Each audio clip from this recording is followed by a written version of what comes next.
children from Catholic school in Nigeria is a brutal reminder that these groups operate as though they are above the law. So the history will judge us upon the actions that we are taking here. Thank you. Grazie onorevole. Prego onorevole Maniatis. A nome del PSE.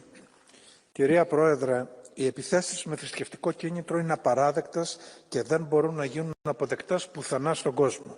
Στην Νιγηρία η κατάσταση ασφαλείας επηρεάζει το σύνολο του πληθυσμού ανεξαρτήτως θρησκεύματος, όμως οι χριστιανοί αντιμετωπίζουν ακόμα περισσότερους κινδύνους λόγω του θρησκεύματός τους.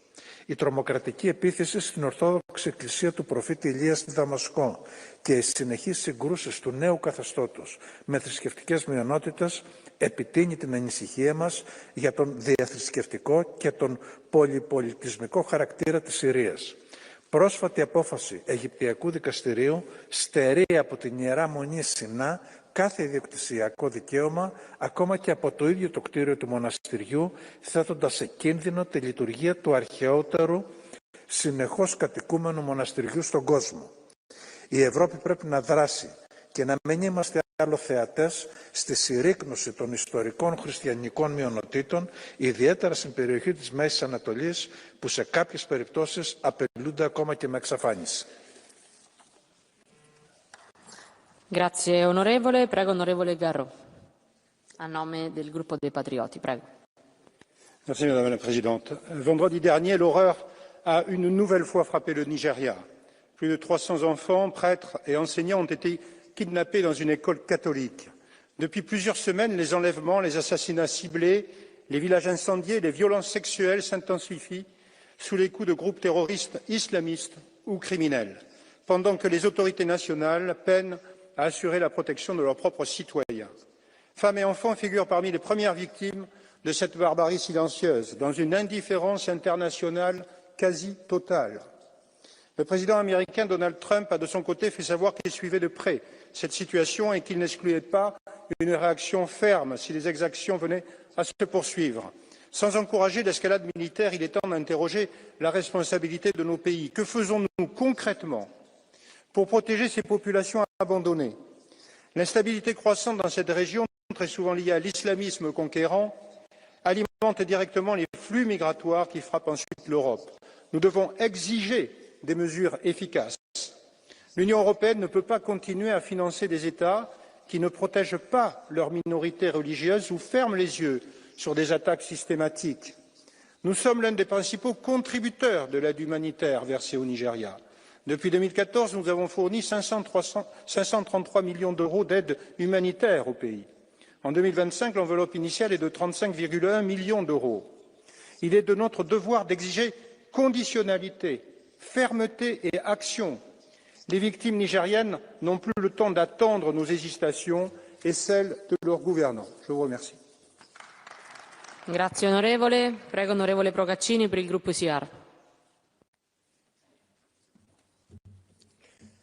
Grazie Presidente. Secondo World Watch List, oltre 380 milioni di cristiani vengono perseguitati e discriminati a causa della loro fede. Una persecuzione mai così intensa in 32 anni di ricerche. In tutto il Medio Oriente, soprattutto in Siria ed in Iraq, stiamo assistendo alla cancellazione della presenza cristiana. Comunità millenarie che contavano oltre 1,5 milioni di fedeli, oggi sono ridotte a poche migliaia. Ma l'epicentro di questo genocidio è l'Africa, è la Nigeria, dove secondo il rapporto Intersociety 7.087 cristiani sono stati massacrati solo nei primi 220 giorni di quest'anno, mentre non meno di 7.800 sono stati rapiti. A questi dobbiamo aggiungere i 303 studenti tra gli 8 e i 18 anni della St. Mary Catholic School di Papiri. Alcuni di loro sono riusciti a scappare, pochi. Tutti gli altri sono ancora nelle mani di Boko Haram e degli altri gruppi islamisti radicali e forse non torneranno mai più dai loro genitori. Di fronte a questo abisso solo pochi leader, Giorgia Meloni, Donald Trump, Papa Leone sembrano accorgersi di cosa sta accadendo, ma tutto il mondo resta indifferente. Dove sono le manifestazioni degli studenti in strada? Dove sono le università occupate? Dove sono le trasmissioni televisive e le inchieste giornalistiche? Dove sono i vostri flash mob con le scritte sulle magliette in questo Parlamento? Dov'è l'Unione Europea che da un anno non nomina ancora l'inviato speciale europeo per la libertà religiosa nel mondo? È una vergogna. Potete credere in Cristo oppure no, ma noi siamo quei bambini rapiti in Nigeria. Noi europei siamo tali non per le stupide leggi che ci governano, ma per il sentire comune cristiano che sentiamo nel petto. Questa è l'Europa, che vi piaccia oppure no. Grazie onorevole. Prego onorevole Saturi, a nome del gruppo dei Verdi. Donald Trump menace aujourd'hui d'envahir le Nigeria en utilisant des arguments fallacieux.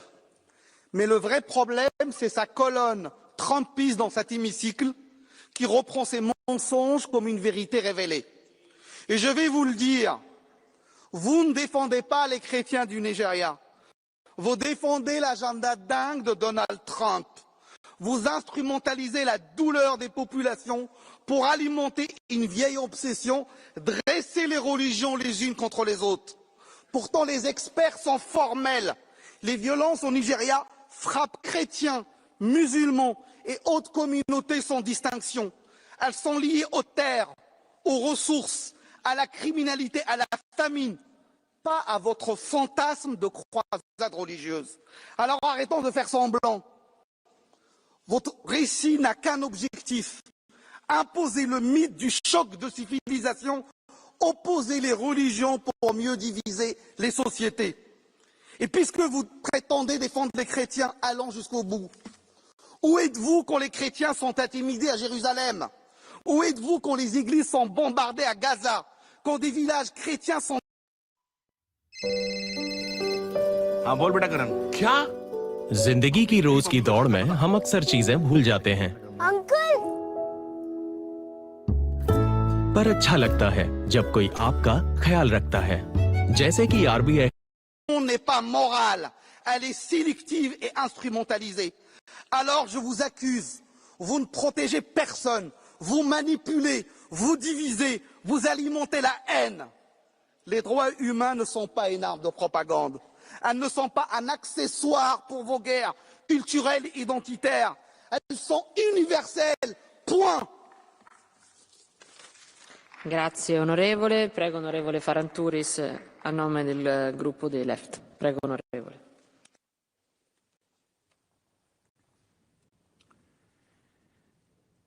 Στις 7 με 9 Μαρτίου του 2025 επισκέφθηκα τη Συρία, τη Δαμασκό, με προσωπική μου πρωτοβουλία.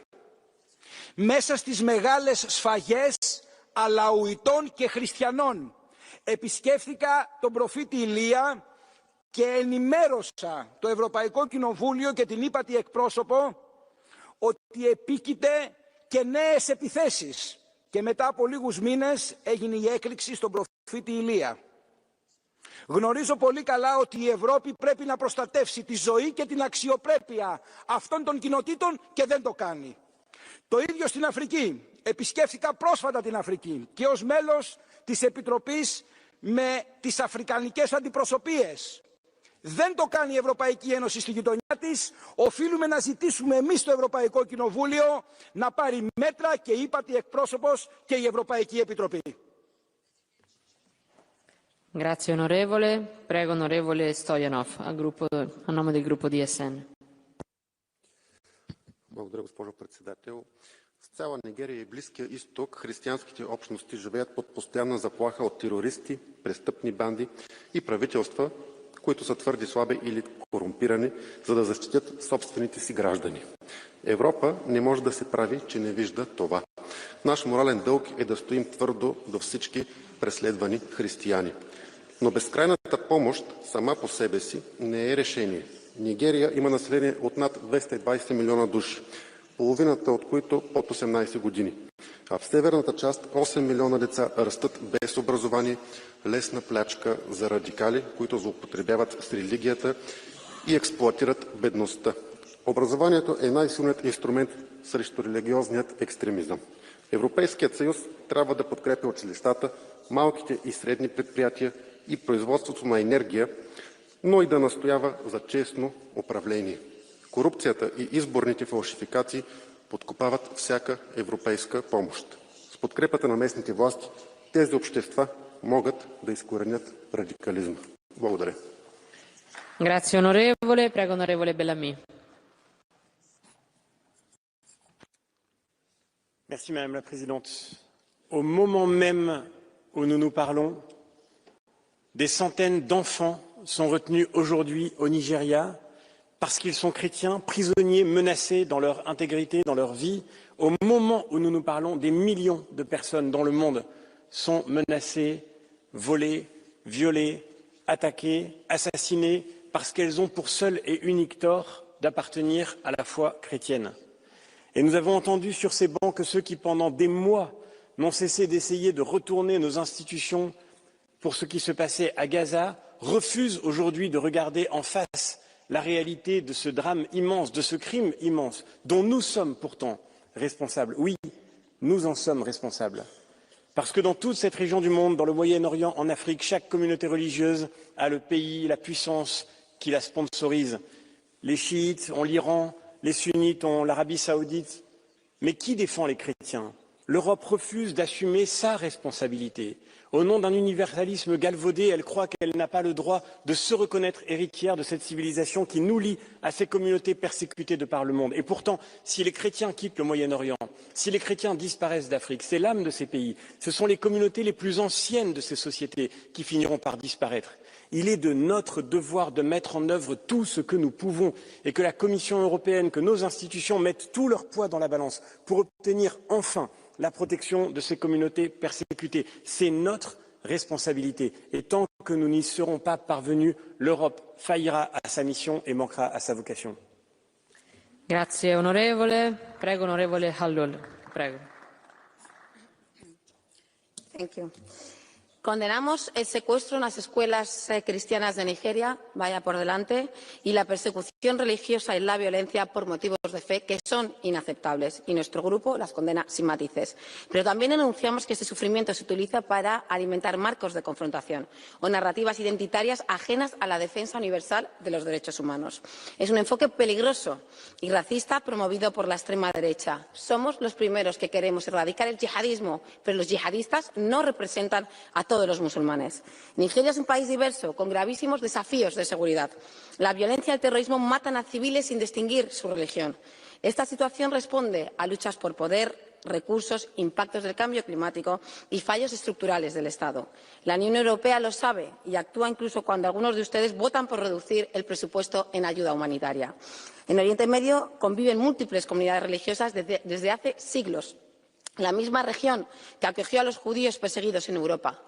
Los discursos simplistas ignoran factores clave como el sectarismo, la geopolítica, recursos y silencian una realidad evidente. Hoy, la persecución más grave contra los cristianos en la región, denunciada por la propia Iglesia, tiene lugar en Gaza bajo un gobierno israelí de extrema derecha que ha llegado a justificar la violencia con argumentos fundamentalistas. Así que sigamos alzando la voz por los derechos humanos universales, cristianos, judíos, musulmanes y todas las religiones del planeta. Muchas gracias. Grazie onorevole. Prego onorevole Buxade.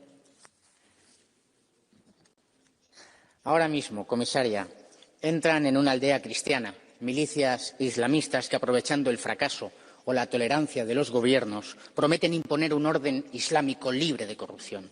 Sedientas de sangre y llenas de odio anticristiano, violan mujeres, secuestran y esclavizan niñas, asesinan sacerdotes y hombres, una y otra vez, desde el Sahel hasta Pakistán. La sangre de los mártires clama justicia.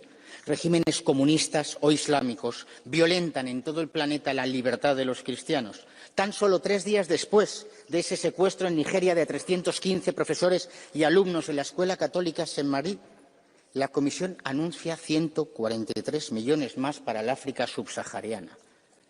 3 días después.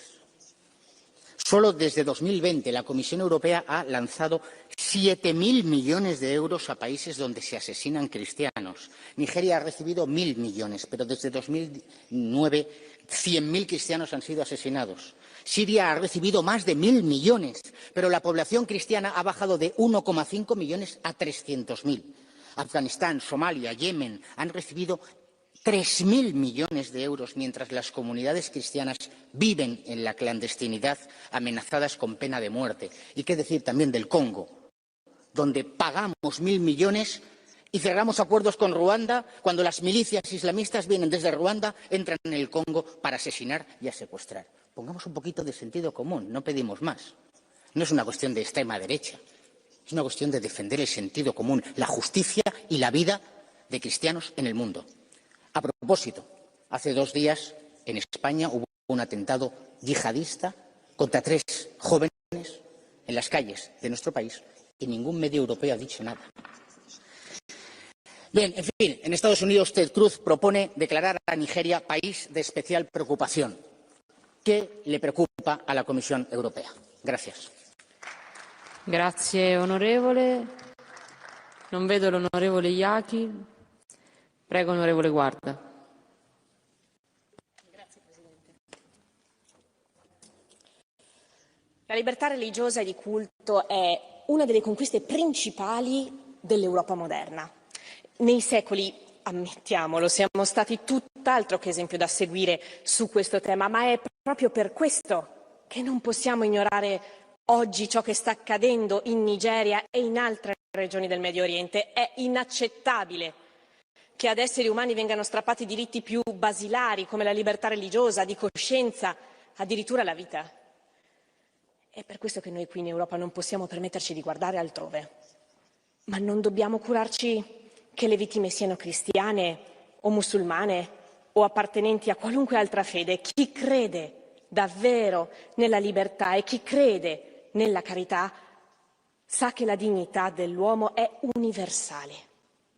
Difendere la libertà religiosa di tutti significa essere coerenti con il bene comune e i valori cristiani. E allora sì, l'Europa non può ignorare ciò che sta accadendo e deve agire come custode della libertà di tutti. Essere europei significa difendere gli oppressi, tutti, dai popoli africani a quelli delle Americhe, all'umanità palestinese anche. E solo così si potranno difendere il bene comune e pure i valori cristiani, non apparendo come sepolcri imbiancati. Matteo 27-29. Grazie onorevole. Prego, onorevole Sell. Wir sprechen heute über die Verfolgung von Christen in Nigeria.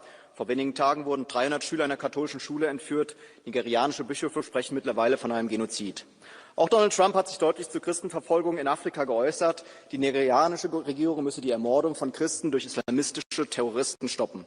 Ich finde es gut, dass die Christdemokraten dieses Thema auch hier diskutieren möchten. Was ich allerdings vermisse, ist eine deutliche Aussage zur Herkunft der Gewalt. Es sind Islamisten, die nigerianische Christen entführen, vergewaltigen und massakrieren. Und auch hier in Europa nimmt die Gewalt gegen Christen immer mehr zu. Priester werden angegriffen, Friedhöfe geschändet, Kirchen angezündet. Wir erinnern uns alle an den Brand von Notre Dame in Paris. Und auch in Deutschland haben im vergangenen Jahr 33 Kirchen gebrannt. Aber die Christdemokraten sprechen lieber über Afrika und nicht über die Brände in europäischen Kirchen. Warum? Weil sie die Brandstifter selbst ins Land geholt haben, mit der Masseneinwanderung seit 2015. Die CDU muss sich jetzt der Frage stellen, wie es weitergeht. Wollen Sie mit Grünen und Sozialdemokraten die letzten Reste unserer Zivilisation abräumen oder wollen Sie mit uns das christliche Abendland retten? Grazie onorevole. Prego, onorevole Lazarus. Am ascultat cu foarte mare atenție expozeul doamnei comisar Mânzatu și eram un pic mirat pentru că, într-adevăr, empatizăm cu toții cu nenorocirile care se întâmplă în Orientul Mijlociu sau Nigeria. Dar și în România lucrurile sunt extrem de complicate. Ne aducem aminte că doar acum câteva săptămâni a fost inaugurat cel mai mare lăcaș de cult din lume, Catedrala Mântuirii Neamului Ortodox Creștin, pentru că poporul român este un popor ortodox creștin. Și cetățenii care contribuiseră cu donații au fost lăsați afară zile întregi ca să viziteze catedrala, în timp ce politrucii care guvernează cu dumneavoastră, cu partidul dumneavoastră, doamna comisar, s-au dus în primele rânduri. Și n-ar fi asta o problemă, dar problema este că acei oameni de la USR din România, de la acest partid, s-au opus sistematic construirii acestei catedrale. Nu e ăsta un atac la religia noastră ortodoxă? Pe de o parte. Pe de altă parte, în România, ce drepturi mai sunt respectate? În România, dacă încerci să candidezi, te trezești cu un linșaj mediatic. Dacă treci de el cu toată familia ta și reușești să candidezi, până la urmă ești interzis și după ce ești interzis, dacă totuși reușești cumva să ajungi în finală, până la urmă ți se anulează alegerile. Deci după aia o luăm iar de la început și de la început. Și dumneavoastră a spus acolo un președinte pe acest Nicușor Dan, care el personal, în timp ce era primar, s-a opus construcției acestei catedrale. Și atunci ne întrebăm, oare noi suntem nu cumva foarte atenți la ce se întâmplă în afara Uniunii Europene, în loc să ne rezolvăm problemele din interiorul Uniunii Europene? Mulțumesc mult!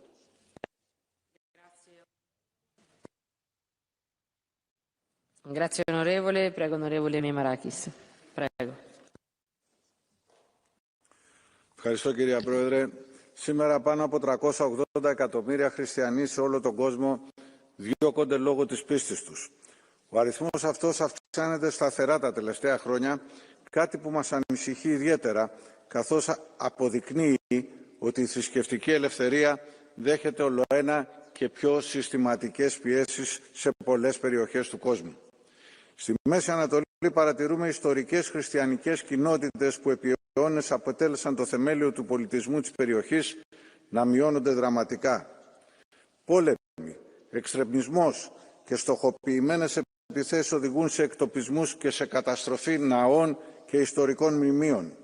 Στην Ιγυρία, όπως αναφέρθηκε, αλλά και σε άλλες χώρες της Αφρικής και της Ασίας, η κατάσταση είναι εξίσου δραματική. Η Ευρώπη λοιπόν οφείλει και πρέπει να σταθεί στο ύψος των περιστάσεων, να προστατεύσει όσους απειλούνται, να διασφαλίσει την ελευθερία συνείδησης και να στηρίξει τις κοινότητες που βρίσκονται σε κίνδυνο. Η θρησκεία πρέπει να ενώνει, όχι να διχάζει. Γι' αυτό και χρειαζόμαστε περισσότερη θρησκευτική διπλωματία, περισσότερη συνεργασία, περισσότερο διάλογο. Η προσέγγιση λοιπόν των προβλημάτων με γνώση και με σεβασμό προς τη διαφορετικότητα αλλά και με ανθρωπιστικά κίνητρα δημιουργεί γέφυρες κατανόησης, συνεργασίας και αρμονικής συνύπαρξης των λαών. Αυτό είναι το καθήκον μας, αυτό είναι το καθήκον της Ευρωπαϊκής Ένωσης απέναντι στις αξίες, στις αρχές και στην ιστορία μας. Ευχαριστώ. Grazie onorevole. Prego onorevole Mais. Ja, dank u wel, voorzitter. Commissaris. Vorige week meer dan 300 studenten ontvoerd tijdens een aanval op de St. Mary's Catholic School in Noord-Nigeria. Op 20 augustus een aanval op een moskee en nabije huizen in Katsina. 50 doden en 60 mensen ontvoerd.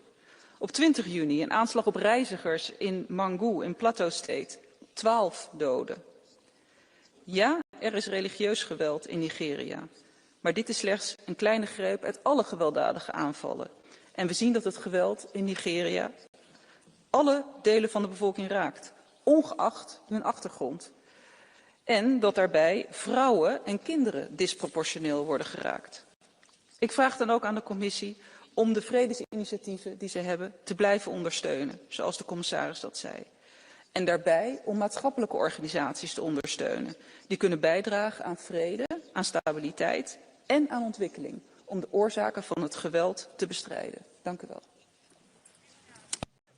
Grazie onorevole. Prego onorevole Tanger Correa. Prego.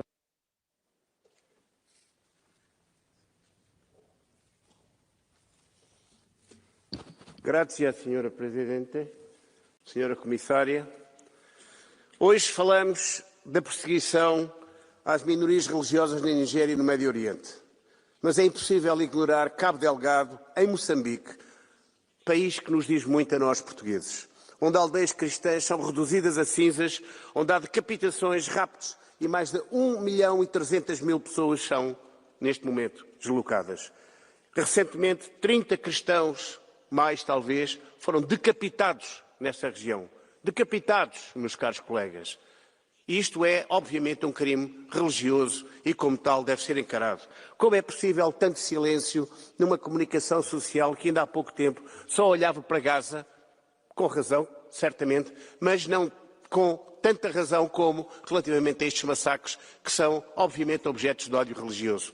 Nós, meus amigos, temos que calar o nosso silêncio, ou seja, temos que fazer ouvir a nossa voz, temos que ouvir falar as nossas consciências e temos que ser uns para os outros, como sempre fomos. Os portugueses são assim, os portugueses serão assim. Muito obrigado. Grazie onorevole, prego onorevole Bailly. Le mois dernier, j'étais au Liban aux côtés des chrétiens persécutés. J'ai vu leurs églises en ruine, j'ai vu leurs maisons et leurs écoles rasées. Les chrétiens libanais sont les victimes collatérales de la guerre entre Israël et le Hezbollah. En Syrie, le nouveau régime d'Al-Shara laisse se développer une pression croissante sur les communautés chrétiennes entre violence, discrimination et arrestations arbitraires. Au-delà du Moyen-Orient, en Afrique, le Nigeria est le théâtre de massacres absolument abominables. Plusieurs dizaines de milliers de chrétiens ont été tués depuis 15 ans, des villages entiers ont été rayés de la carte et des millions de personnes ont fui leur foyer. Le 13 juin dernier, pas moins de 200 chrétiens étaient massacrés par des islamistes à la machette et à l'arme à feu et 300 étudiants ont été capturés pas plus tard que dimanche dernier. Enfin, plus personne n'en parle, mais les chrétiens sont toujours massacrés au Congo. Ce mois-ci, 20 chrétiens ont encore été assassinés au Nord Kivu. Ne nous voterons pas dans l'indifférence. L'une des priorités des nations européennes et des institutions européennes doit être de protéger les chrétiens qui sont là-bas sur leur terre ancestrale. Abandonner ces martyrs qui continuent à faire vivre le christianisme au prix de leur vie serait pour l'Europe le reniement de ses propres racines. Grazie onorevole, prego onorevole Sibniewski. Szanowni Państwo, wielki papież Benedykt XVI powiedział: wyłączenie Boga z życia publicznego nie prowadzi do wolności, lecz do upadku człowieka. I dziś właśnie to widzimy w Europie, która próbuje się przedstawić, jakby Chrystus nigdy jej nie zbudował. I dlatego tak łatwo milczy, gdy chrześcijanie są mordowani poza naszymi granicami. Bo kto się wstydzi Chrystusa tutaj, ten nie będzie bronił jego wyznawców tam, gdzie jest przelewana krew. Mamy tutaj rezolucje, mamy debaty, ale to nie wystarczy. Przecież w innych sprawach Unia Europejska potrafi zachowywać się znacznie dosadniej i działać znacznie sprawniej. Dlaczego tutaj tak nie działa? A niestety krew chrześcijan płynie dzisiaj w Nigerii. Boko Haram i państwo islamskie w Afryce Zachodniej prowadzą otwartą kampanię czystek religijnych. To jest ludobójstwo. Chrześcijanie są mordowani, porywani, kościoły palone, całe wsie zrównywane z ziemią. To jedno z najniebezpieczniejszych miejsc na świecie dla wyznawców Chrystusa.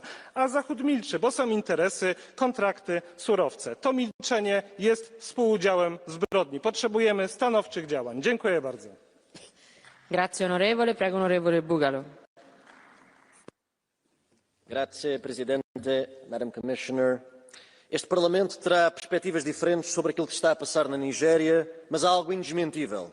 Os cristãos estão a morrer na Nigéria como em nenhum outro local no mundo e a Nigéria tem de fazer mais para os proteger. Nos próximos meses ouviremos várias versões sobre esta tragédia, que se trata de uma disputa de terras, do choque entre pastores muçulmanos e agricultores cristãos. Até o Vaticano, reparem bem, em apenas um mês, viu o cardeal Parolin referir-se ao que se passa na Nigéria como um conflito social, para um mês depois o Papa Leão ter de vir pedir a libertação de estudantes católicos, alvo de sequestro. Falta clareza a este debate. Em Abuja, que visitei, disseram-nos: eles não queimam só igrejas, também queimam mesquitas. Para a Europa, esta não pode ser uma resposta aceitável. A solução não passa por ameaças de intervenção externa, mas também não pode passar por fingir que nada se passa. A Nigéria é a maior democracia africana. A sua primeira-dama é pastora evangélica. O presidente do Senado é católico, como eu. São estes interlocutores que temos que procurar, pressionar e preservar para que façam mais pelas comunidades cristãs do seu país. Que o Parlamento e a Comissão não as esqueçam. Muito obrigado. Grazie onorevole, prego onorevole Laurent. Merci Madame la Présidente, Madame la Commissaire. Je me félicite de voir la situation du Nigeria et aussi celle plurielle des pays du Moyen-Orient à l'agenda de notre session plénière. Malheureusement, la mobilisation en faveur des populations de ces pays n'est que partielle pour les groupes de droite et d'extrême droite qui ont poussé pour ce débat. Est-ce que pour vous, une vie ne vaut que si elle est chrétienne? Je ne nie pas les persécutions dont sont l'objet les chrétiens au Nigeria. Mais qu'en est-il des musulmans tués en bien plus grand nombre? Qu'en est-il des victimes du banditisme, des exactions extrajudiciaires ou encore rituelles? Certains ici refusent d'affronter la réalité et toutes ses nuances. Le Nigeria, comme les pays du Moyen-Orient, ne sont pas des sociétés binaires qui pourraient être réduites à des affrontements simplement interreligieux. Il faut se renseigner, apprendre, accepter la complexité, parler aux spécialistes de ces questions, aux chercheurs de ces régions, plutôt que d'alimenter la haine que vous prétendez dénoncer. Grazie onorevole, prego onorevole Vannacci.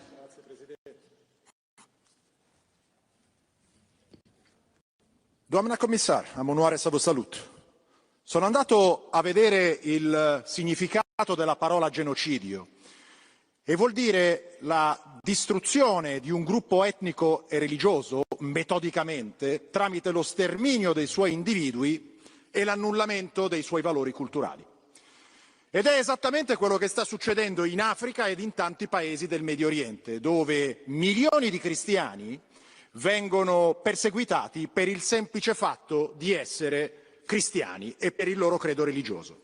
Secondo Open Doors sono circa 380 i milioni di cristiani perseguitati e più di 5.000 che vengono uccisi ogni anno. Allora l'Europa cosa fa? Non fa quasi nulla. Continua a finanziare questi paesi, continua a versare ed erogare fondi e questo noi lo potremmo fare. Potremmo bloccare i fondi e condizionarli. Questi fondi devono andare solo a chi rispetta la libertà di culto, a chi rispetta i nostri valori e a chi rispetta le nostre identità. Non possiamo finanziare invece chi massacra i nostri fratelli e chi distrugge i nostri valori. Grazie onorevole, prego onorevole Ruijsen. Prego.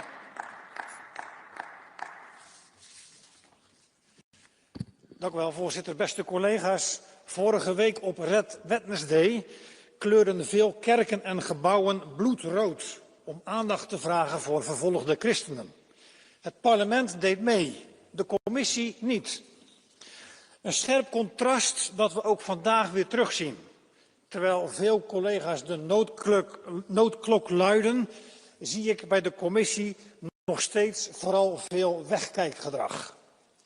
Zo schildert ze de problemen in Nigeria vooral af als een conflict tussen herders en boeren, maar dat het jihadisten zijn die het gemunt hebben op christenen, daar hoor ik ze nauwelijks over.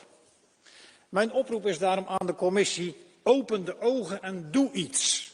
Benoem in ieder geval zo snel mogelijk de toegezegde EU-gezant voor de godsdienstvrijheid. Geef hem of haar minimaal 10 FTE ter ondersteuning. Zet Nigeria maximaal onder druk.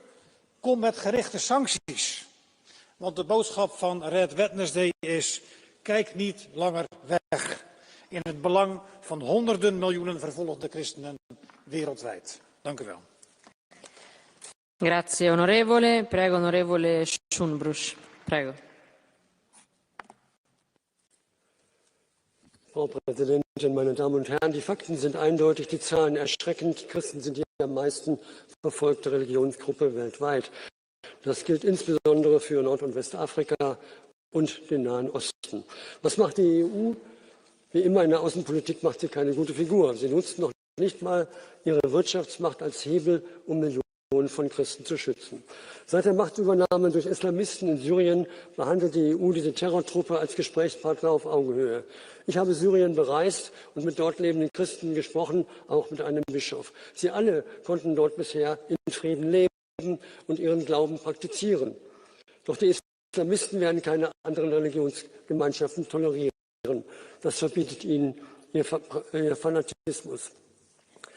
Die Christen in Syrien müssen die Folgen erdulden und die EU, sie schaut tatenlos zu. Mehr noch, sie sichert ihre Außengrenzen nicht vor illegalen Migranten, die aus Ländern kommen, wo Ungläubige als vogelfrei gelten. Schon jetzt werden auch in Europa Kirchen geschändet, Priester ermordet. Diese Taten hat sich auch die EU zuzuschreiben, die 10 Jahre für einen Migrationspakt benötigt. Wir sagen, Außengrenzen dicht, Islamisten ausweisen, damit wir die Verfolgung von Christen nicht auch noch nach Europa importieren. Grazie onorevole. Prego onorevole Tonin. Prego.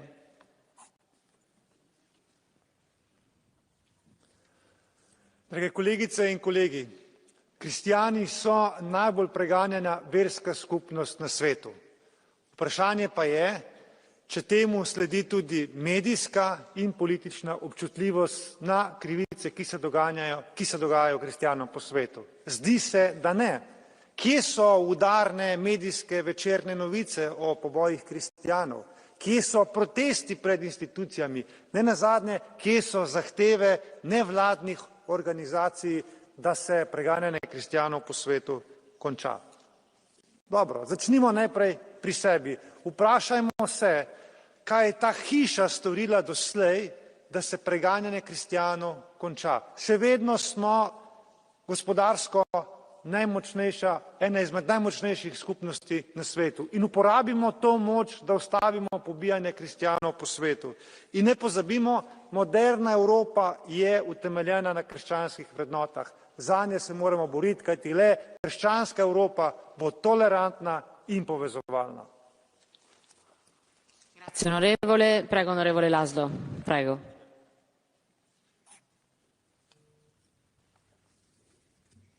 How much longer will the EU allow the persecution of Christians in Nigeria?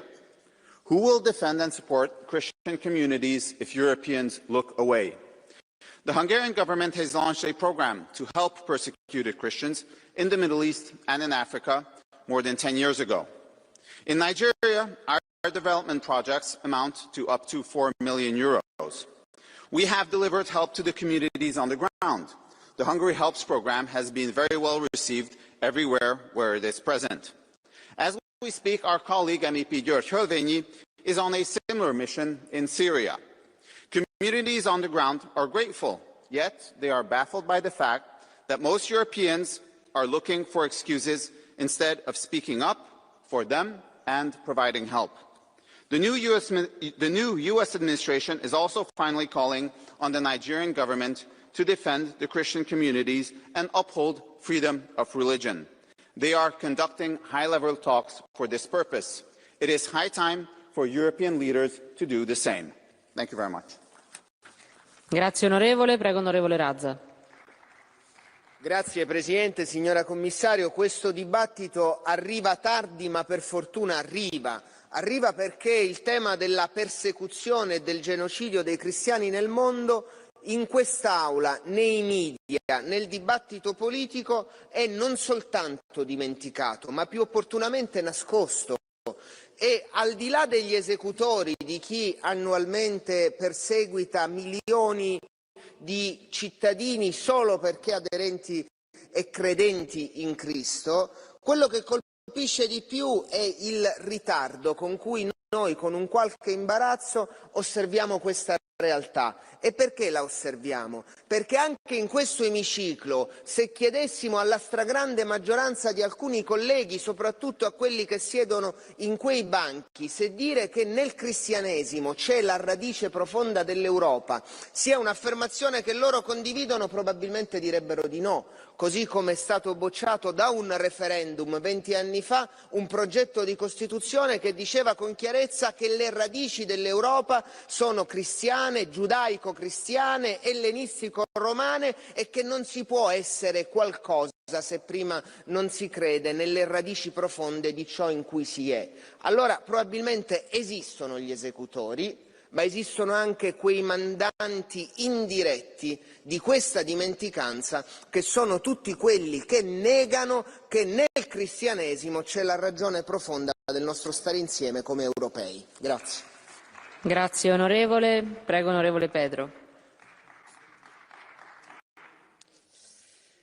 Senhora Comissária, na Nigéria, comunidades vivem hoje sob a sombra da morte simplesmente por causa da sua fé ou por se recusarem a ajoelhar perante o extremismo. Aldeias atacadas, igrejas incendiadas e famílias forçadas a abandonar as suas casas, tudo isto num silêncio que o mundo já não pode tolerar. As notícias que nos chegam gelam a consciência do mundo. Este é um conflito alimentado por disputas entre comunidades que grupos terroristas transformaram em arma. E é aqui que a Europa tem de estar à altura. não da sua comunidade, mas da sua história. Porque este é o verdadeiro significado da perseguição religiosa.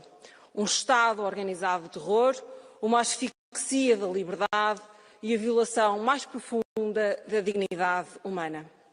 Recordando o apelo do Papa, há decisões urgentes que não podem ser adiadas. Este é um desses momentos. É isso que significa defender os nossos valores, que a fé de ninguém possa ser castigada, que nenhuma criança cristã ou de qualquer outra crença possa ser sacrificada à indiferença internacional. E é isto que significa estar à altura da Europa. Grazie onorevole. Prego onorevole Tolassi.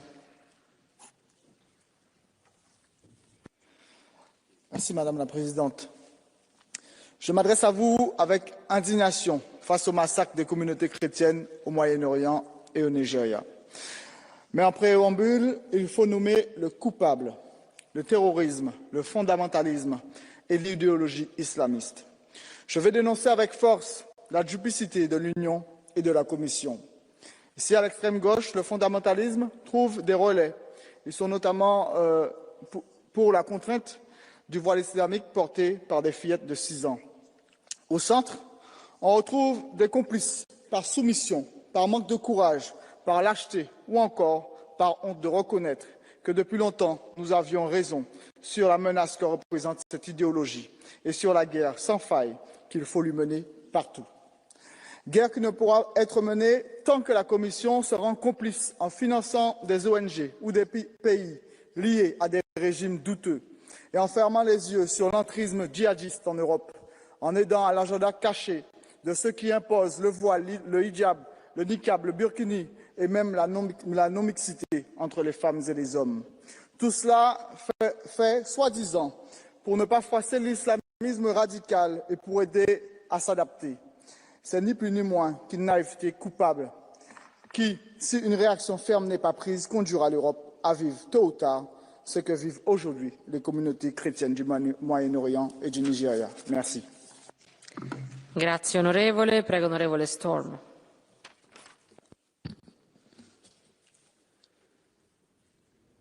I alle kristne lande kan muslimer leve frit og dyrke deres religion i fred. Men i mange muslimske lande bliver kristne undertrykt, forfulgt og myrdet alene på grund af deres religion. Og hvad gør vi her i Europa? Vi lukker stadig flere og flere mennesker ind ved lige netop den syge tankegang. En tankegang om, at kristne er mindre værd og skal udryddes. Alt imens bliver kristne mennesker fordrevet, forfulgt og myrdet i mange muslimske lande, såsom Nigeria, Syrien og Iran. Vi ser allerede flere steder i Europa, hvordan kristne er kommet i mindretal, og hvor den muslimske befolkning har overtaget kontrollen. Det er en katastrofe, og får vi ikke vendt den udvikling, så ender vi også som de forfulgte, her i vores eget hjem. Respekt for kristne værdier og mennesker er ikke til forhandling, og EU bør sætte hårdt ned over for lande, der ikke beskytter deres kristne borgere imod islams ondskab. Grazie onorevole. Prego onorevole López Istúriz. Prego. Gracias, señora presidenta. ¿Y dónde están hoy la extrema izquierda? Cuando se trata de hablar de los derechos de los presos de Hamás en las cárceles israelíes, aquí está lleno. Cuando se trata de hablar de las minorías indígenas en Indochina, está lleno. Pero cuando se trata de hablar de persecución, tortura y asesinatos de cristianos, vacío. ¿Es esta la responsabilidad de Europa? No es una cuestión ideológica, señoras y señores, sino de seres humanos que están siendo perseguidos y torturados. En Nigeria se está llevando una acción coordinada y premeditada contra personas, mujeres, niños, ancianos y personas vulnerables, simplemente por ser cristianos. Las aldeas son atacadas de noche, las iglesias son incendiadas, los niños son secuestrados. Boko Haram, el Estado Islámico en África Occidental y milicias armadas actúan con brutalidad extrema. Hoy los cristianos de Nigeria nos necesitan a todos, no solo a la derecha o la extrema derecha, sino a este Parlamento Europeo. Por eso no podemos hacer ideología de eso, señoras y señores. Ya está bien, vergüenza deberían tener algunos, que se les llena la boca con muchas cosas y no con lo que toca, que es el sufrimiento humano y la de los cristianos en Nigeria. Por favor, recapaciten y actuemos todos coordinadamente para acabar con esta barbarie que está ocurriendo en Nigeria. Muchísimas gracias. Grazie onorevole. Prego onorevole Nikolic. Prego. Pour des questions électoralistes, ça fait des mois qu'on entend l'extrême gauche de cet hémicycle parler à tort et à travers de génocide ou d'extermination à Gaza. Mais on ne les entend jamais soutenir le groupe le plus persécuté au monde, les chrétiens. Il y avait 4 millions de chrétiens en Turquie au début du XXe siècle, soit 20% de la population. Ils ne sont plus que 200 000 aujourd'hui, moins de 1%. Ils étaient 2 millions en Syrie avant 2011. Ils ne sont plus que 300 000. Même en Europe, les chrétiens sont de plus en plus menacés. Il y avait 40% de chrétiens serbes au Kosovo en 1900, ils ne sont plus que 3% aujourd'hui. D'ailleurs, en Syrie et au Kosovo, l'UE soutient ceux qui les menacent. Et c'est désormais donc au Nigeria que les élèves catholiques sont enlevés et que des villages chrétiens entiers sont exterminés. Eux n'ont jamais eu droit aux grands slogans et à l'indignation de la gauche de cet hémicycle. À vrai dire, c'est l'Union européenne tout entière qui fait l'autruche et se mure dans le silence. Je rêve d'une Europe où nous n'aurions pas besoin d'un Donald Trump ou d'une Nicki Minaj qui s'est exprimée récemment pour enfin s'intéresser au sort tragique des chrétiens du Nigeria et du monde. Mais en voyant cet hémicycle vide, je comprends que je peux toujours rêver. Onorevole, prego onorevole Teres. Prego. Mulțumesc. Dragi colegi, sute de milioane de creștini din lume se confruntă cu persecuție și discriminare din cauza credinței lor. Creștinismul se întemeiază pe credința că omul este creat după chipul și asemănarea lui Dumnezeu și că, deși omul a căzut în păcat, atât de mult a iubit Dumnezeu lumea încât l-a trimis pe unicul său Fiu, Iisus Hristos, să moară pe cruce pentru ea. Această credință interioară s-a manifestat în exterior nu doar prin fapte liturgice și caritabile, ci și prin apărarea demnității umane și a drepturilor și libertăților fundamentale. Istoria arată că tiranii și extremiștii urăsc pe creștini nu doar pentru credința lor internă, ci pentru expresia publică a acestei credințe care eliberează comunitățile de frică și tiranie. În Nigeria, Orientul Mijlociu și alte regiuni, comunitățile creștine rămân printre cele mai persecutate, expuse epurării religioase. Europa are datoria să-i apere pe creștini nu doar din motive umanitare, ci și pentru că însăși fundația proiectului european se sprijină pe valorile creștine. Democrația își datorează existența creștinismului, spunea Robert Schuman. A sosit timpul ca UE să adopte o diplomație religioasă coerentă pentru a preveni radicalizarea, a combate intoleranța și a proteja comunitățile vulnerabile, inclusiv creștinii. Mulțumesc! Grazie onorevole. Prego onorevole Mandel. Thank you very much, colleagues, ladies and gentlemen. First, for the vast majority of people on this planet, spirituality, religion is a major part of their identity. Only because in Western Europe it's only slowly increasing that we have this understanding. We must not forget to have that in mind and take that into account when we reach out to the world. Secondly, Islam and Islamism are two different things. Islam is a religion. Islamism is a terrible terrorist ideology, very harmful, and most harmed by Islamism is Islam itself, because it disappears as a religion from the public sphere if Islamism is too present, and Islamism is also the grounding for persecution of Christians in Nigeria and elsewhere, but mostly in Nigeria today, and we have to fight that by fighting Islamism and by keeping up religious freedom. I want to in particular commend the activities of our Vice President Antonella Sperna in that specific field of religious freedom. It's of utmost importance also in the very interest of Europe's core values. Grazie onorevole. Prego onorevole Vistisen. For nylig var vi vidne til, at mere end 300 skolebørn, kristne piger og drenge, blev kidnappet af islamiske terrorister. Vi ved, at i store dele af Nordafrika, i Mellemøsten og andre steder i verden, der er kristne den religiøse minoritet, som er allermest forfulgt. Og alligevel så bliver problemet mødt med stilhed. Stilhed her i salen, hvor mange af de socialister, venstrefløjspolitikere og liberale, der uge efter uge er gået på gaden for Palæstina, bliver væk fra debatten, når det handler om kristne minoriteter. Stilhed på regeringsniveau, hvor man alt for ofte tager hensyn til de sårede følelser hos golflandene eller andre, når man vil italesætte den vanvittige religiøse diskrimination, mord, voldtægt og andre forbrydelser, der begås mod kristne. Og det er nødt til at høre op. Europa må som et af de få kristne kontinenter, der er tilbage, stå sammen med de kristne minoriteter og hjælpe dem, beskytte dem til en bedre tilværelse i lande, hvor de ofte har rødder, der går længere tilbage end islams hele eksistens. Grazie onorevole. Prego onorevole Jaki. Dziękuję pani przewodnicząca, pani komisarz. Jestem tutaj, aby upomnieć się o najbardziej prześladowaną religię na świecie, to znaczy o chrześcijan. I najlepiej to widać, ten skomplikowany proces, na przykładzie Nigerii. To znaczy tam, gdzie są chrześcijanie, to możecie zobaczyć. Jest wolność religijna, wolność polityczna, jest edukacja. Każdy może wybierać sobie, co chce. Natomiast tam, gdzie wchodzi ten islam, to możecie zobaczyć, proszę bardzo, to jest tak, zakazana edukacja zachodnia, prześladowane kobiety, mordowane dzieci. Wszędzie, gdzie oni się pojawiają, niszczona jest wolność w każdym wymiarze. I spójrzcie teraz na Europę, która zapomniała o swoich korzeniach.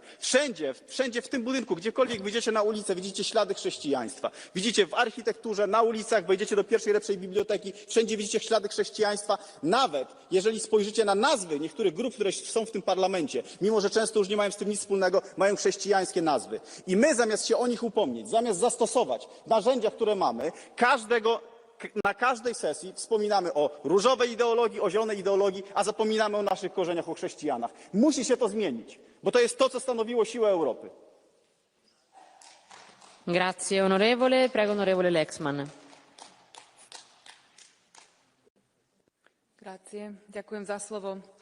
Pred niekoľkými dňami sa v Nigérii odohral jeden z najbrutálnejších útokov. Ozbrojení útočníci vnikli do katolíckej školy svätej Márie a uniesli 303 detí a 12 učiteľov. Ale tento útok nie je ojedinelý a je to súčasť širšej stratégie islamistických teroristických skupín. Miestne militantné organizácie ako Boko Haram a Islamský štát sa vyhrážajú kresťanom smrťou, ak odmietajú konvertovať. Nezatvárajme si oči pred týmto utrpením a osudmi kresťanov v Nigérii, ale aj naprieč svetom. Európska únia sa prostredníctvom svojej zahraničnej politiky musí viac vložiť do riešenia tohto závažného problému a prenasledovania ľudí.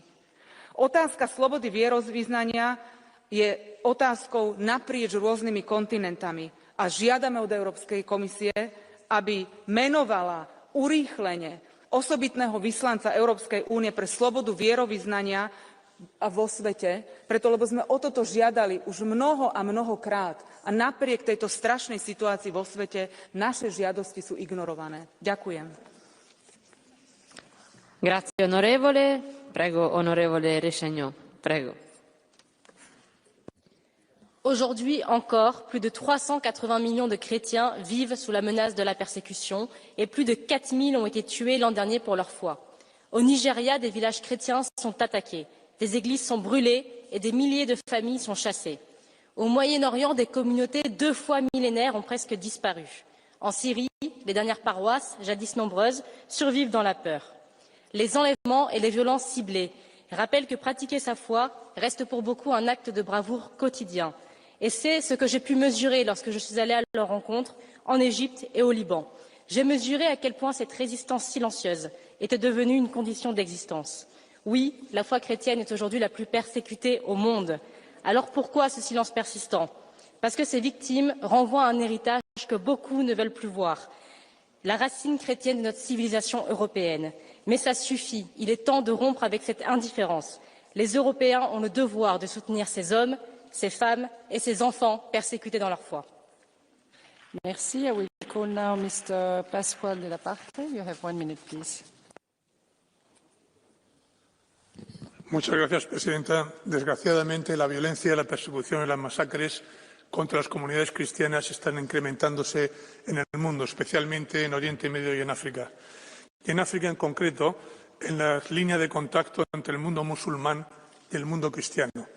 Si trazamos una línea desde la costa este de África hasta el oeste, es decir, desde Nigeria, pasando por Burkina Faso, por la República Democrática del Congo, por Somalia y por Mozambique, vemos que es ahí especialmente donde se producen esas masacres contra cristianos.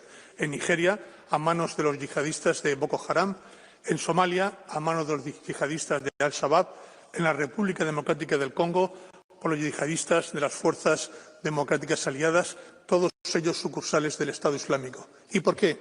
Pues porque en África el Estado Islámico y el radicalismo yihadista trata de evitar la expansión del cristianismo, claramente. Y estamos asistiendo a un auténtico genocidio. No los matan en Nigeria por pertenecer a una tribu u otra, no los matan por ser pastores nómadas o campesinos sedentarios, los matan por ser cristianos. Y el concepto del genocidio es precisamente la persecución y eliminación sistemática de minorías raciales o religiosas, como en este caso. Tenemos que hacer más, levantar la voz y exigir a los Estados que protejan a las minorías cristianas. Muchas gracias. I will now call Mr. Girota Vidal, please. You have 1 minute. Muchas gracias, señora presidenta. Más de 380 millones de cristianos sufren hoy persecución. Desde señalamientos y acosos a comunidades y a iglesias hasta presiones para que abandonen su fe, para que abandonen su lugar de origen, llegando al asesinato y a la masacre. Un auténtico genocidio. En Nigeria son ya más de 7.000 los cristianos asesinados desde enero. Y desde 2009 la cifra supera los 50.000 muertos. Situaciones semejantes encontramos en Congo, Somalia, Kenia. Fueron las naciones europeas las que extendieron el cristianismo por el mundo. Europa debería sentirse más responsable y alzar más la voz. Parece lícito defender cualquier causa menos la causa de los cristianos perseguidos. La clave es que la izquierda y el islamismo han encontrado el uno en el otro un aliado. Tampoco vemos una excesiva reacción en aquellos que se llaman o se han llamado democristianos. Ahora tienen todos ante sus ojos un genocidio de verdad. No necesitan inventarse ninguno. Muchas gracias. Thank you. Call now to the floor Mr. Stier. You have 1 minute, please. Hvala predsjednice, kolegice i kolege. Danas govorimo o progonu kršćana u Nigeriji, gdje je doista strašna situacija, kao i na Bliskom istoku, gdje su i nastale prve kršćanske zajednice. I doista kršćani su najugroženija skupina na svijetu. Moramo govoriti o progonu kršćana i u Kini i u Sjevernoj Koreji, ali da se ne bi mislilo da je to neki sukob civilizacija, govorimo o progonu kršćana i u nekim zemljama gdje su kršćani većina, kao što je na primjer slučaj u Nikaragvi. No, zašto se o svemu tome ne govori dovoljno ovdje u Europi? Čini mi se da je zbog toga što neki smatraju da to nije politički korektno, da nije politički korektno i priznati kršćanske korijene te Europe, zbog toga što raste i intolerancija pa i mržnja prema kršćanima u Europi, nema progona, ali da ismijavanja kada zastupaju svoje kršćanske vrijednosti u javnosti. Stoga je potrebno pomoć progonjenim kršćanima u Nigeriji, na Bliskom istoku. Time pomažemo i Europi da ne zaboravi na svoj identitet, jer bez kršćanstva ne bi bilo Europe, ali bez kršćanstva neće ni biti Europe. Thank you very much. I will now call Executive Vice President Minsatu to the floor. Thank you. President, honourable members of the European Parliament, today's debate is important as it addresses an important issue that stands at the core of our values. The protection of freedom of religion or belief has remained high on the agenda of the EU's external human rights policy over the last years. In recent years, we have always unequivocally condemned all acts of discrimination, of hatred, of violence, or persecution based on religion or belief, including acts committed in the name of religion. And we have taken determined action in Nigeria and in the Middle East to promote interfaith dialogue and support populations affected by violence. For instance, we were very reactive after the Al-Wata massacre, which took place last June in Nigeria. Fulani herders attacked the Aluata community burning many houses, leaving between 100 and 200 mostly Christian victims, and displacing another 3,000. Our EU ambassador visited the victims a few days after the attack, together with the Federal Minister for Humanitarian Affairs and Poverty Reduction. We provided rapid support through eco-humanitarian assistance and our INPA-funded projects for social protection, for durable solutions for internally displaced persons. The EU delegation in Nigeria has been, for instance, partnering with the National Human Rights Commission and the National Peace Committee, and in the next few days, EU-funded events organized by these widely respected Nigerian institutions will take place in Abuja to discuss issues such as indigent or settler conflicts and how to address violence, how to prevent conflicts in northern Nigeria, including the Middle Belt. Nigeria remains a like-minded and fundamental partner of the European Union, suffering from spillover of insecurity from the Sahel, and we have to step up our support to help fighting targeted violence. The EU attaches fundamental importance to the freedom of religion or belief. Every individual should be free to practice, to change, or to renounce their religion or belief without any fear. Thank you. Much, Commissioner. The debate is now closed. The next item on the agenda is Commission statement, EU response to the continuous airspace violations and sabotage of critical infrastructure in the EU originating from Russia and Belarus. I will now, if you're ready, Commissioner, give you the floor. Thank you. Thank you. Something new and dangerous is happening in our skies.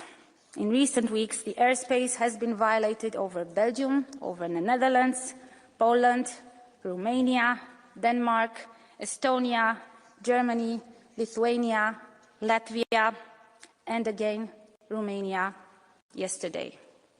These incidents are a pattern, not an accident. These incidents are elements of a hybrid warfare, a deliberate grey zone campaign targeting Europe. They are testing our resolve, probing our systems, and attempting to unsettle our citizens. They are designed to not be easily attributable. But we must not shy away from attribution. Investigations must continue, and when responsibility can be established, we should call it out. Hybrid actions thrive on ambiguity. Deterrence requires clarity. Our response must be collective and credible. Unity is our strongest asset. Air policing missions and shared situational awareness already demonstrate concrete solidarity across the Union, working hand in hand with NATO. But Europe must also deter. We cannot allow cheap drones to force costly reactions. We urgently need systems that are scalable, affordable, and fit for purpose. This is why the proposed European Defence Drone Initiative is central. It remains the prerogative of the Member States to define and decide on military capabilities. Such an initiative would strengthen detection, interception, and response capabilities across the Union, drawing on the experience of Ukraine. Together with the Capability Coalition on Drones and Counter-Drones, as set up by Member States, the European Defence Drone Initiative could form a major strand of our collective response. Our approach must be unequivocally 360 degrees. Air, land, sea, cyber and information domains are all targeted in this grey zone campaign. Our response must cover all of them, from counter-drone systems to monitoring of critical infrastructure and enhanced situational awareness across the entire Union. This is an important element of the Readiness Roadmap 2030. The Commission is ready to mobilize its instruments, such as the European Defence Industrial Programme, in support of this priority. The SAFE instrument provides a 150 billion loans programme that supports Member States in urgent defence procurement, including on drones and counter-drones solutions. Furthermore, our actions supporting internal security, such as the Internal Border Management Fund and its cause, specifically addressing the threat by drones, will provide funding towards building and enhancing member states' capabilities, making it possible to address this whole of society threat, both from civil as well as military aspects. Cybersecurity measures and frameworks such as the NIS2, the CER, the Cyber Solidarity Act can play a supporting role. Our priority is to strengthen Europe's real-time ability to detect, to deter, and to respond to hybrid threats in the physical and in the digital domains. Thank you. Thank you very much, Vice President Minzato. I will now give the floor for the groups to Mrs. Juknevičienė, speaking for EPP. You have 1 minute and a half. Dear colleagues, the latest facts in Lithuania and Poland once again prove that we are being attacked with various instruments to cause chaos, fear, and scare us away from supporting Ukraine. Just as migrants were used in the past, cigarette smugglers are now being deployed for the same purpose. We know how border security operates in Belarus. Not even a mouse crosses the 5-kilometer border zone without the knowledge and approval of its border guards. It is obvious that Putin's proxy, Lukashenko, controls and directs these attacks.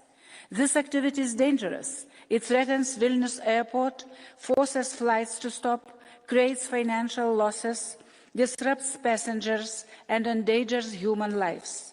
Today, meteorological balloons are used to transport cigarettes. Tomorrow, they could carry explosives. This must be stopped. Sanctions remain the only language the Belarusian regime understands, and they are urgently needed.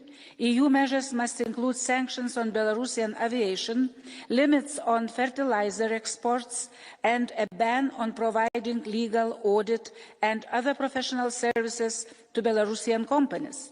Belarus is escalating tensions to draw Lithuania into political negotiations. It is resorting to blackmail, seizing trucks belonging to Lithuanian companies and refusing to release them.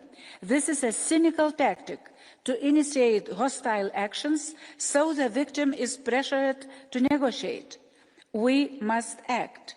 We must respond now.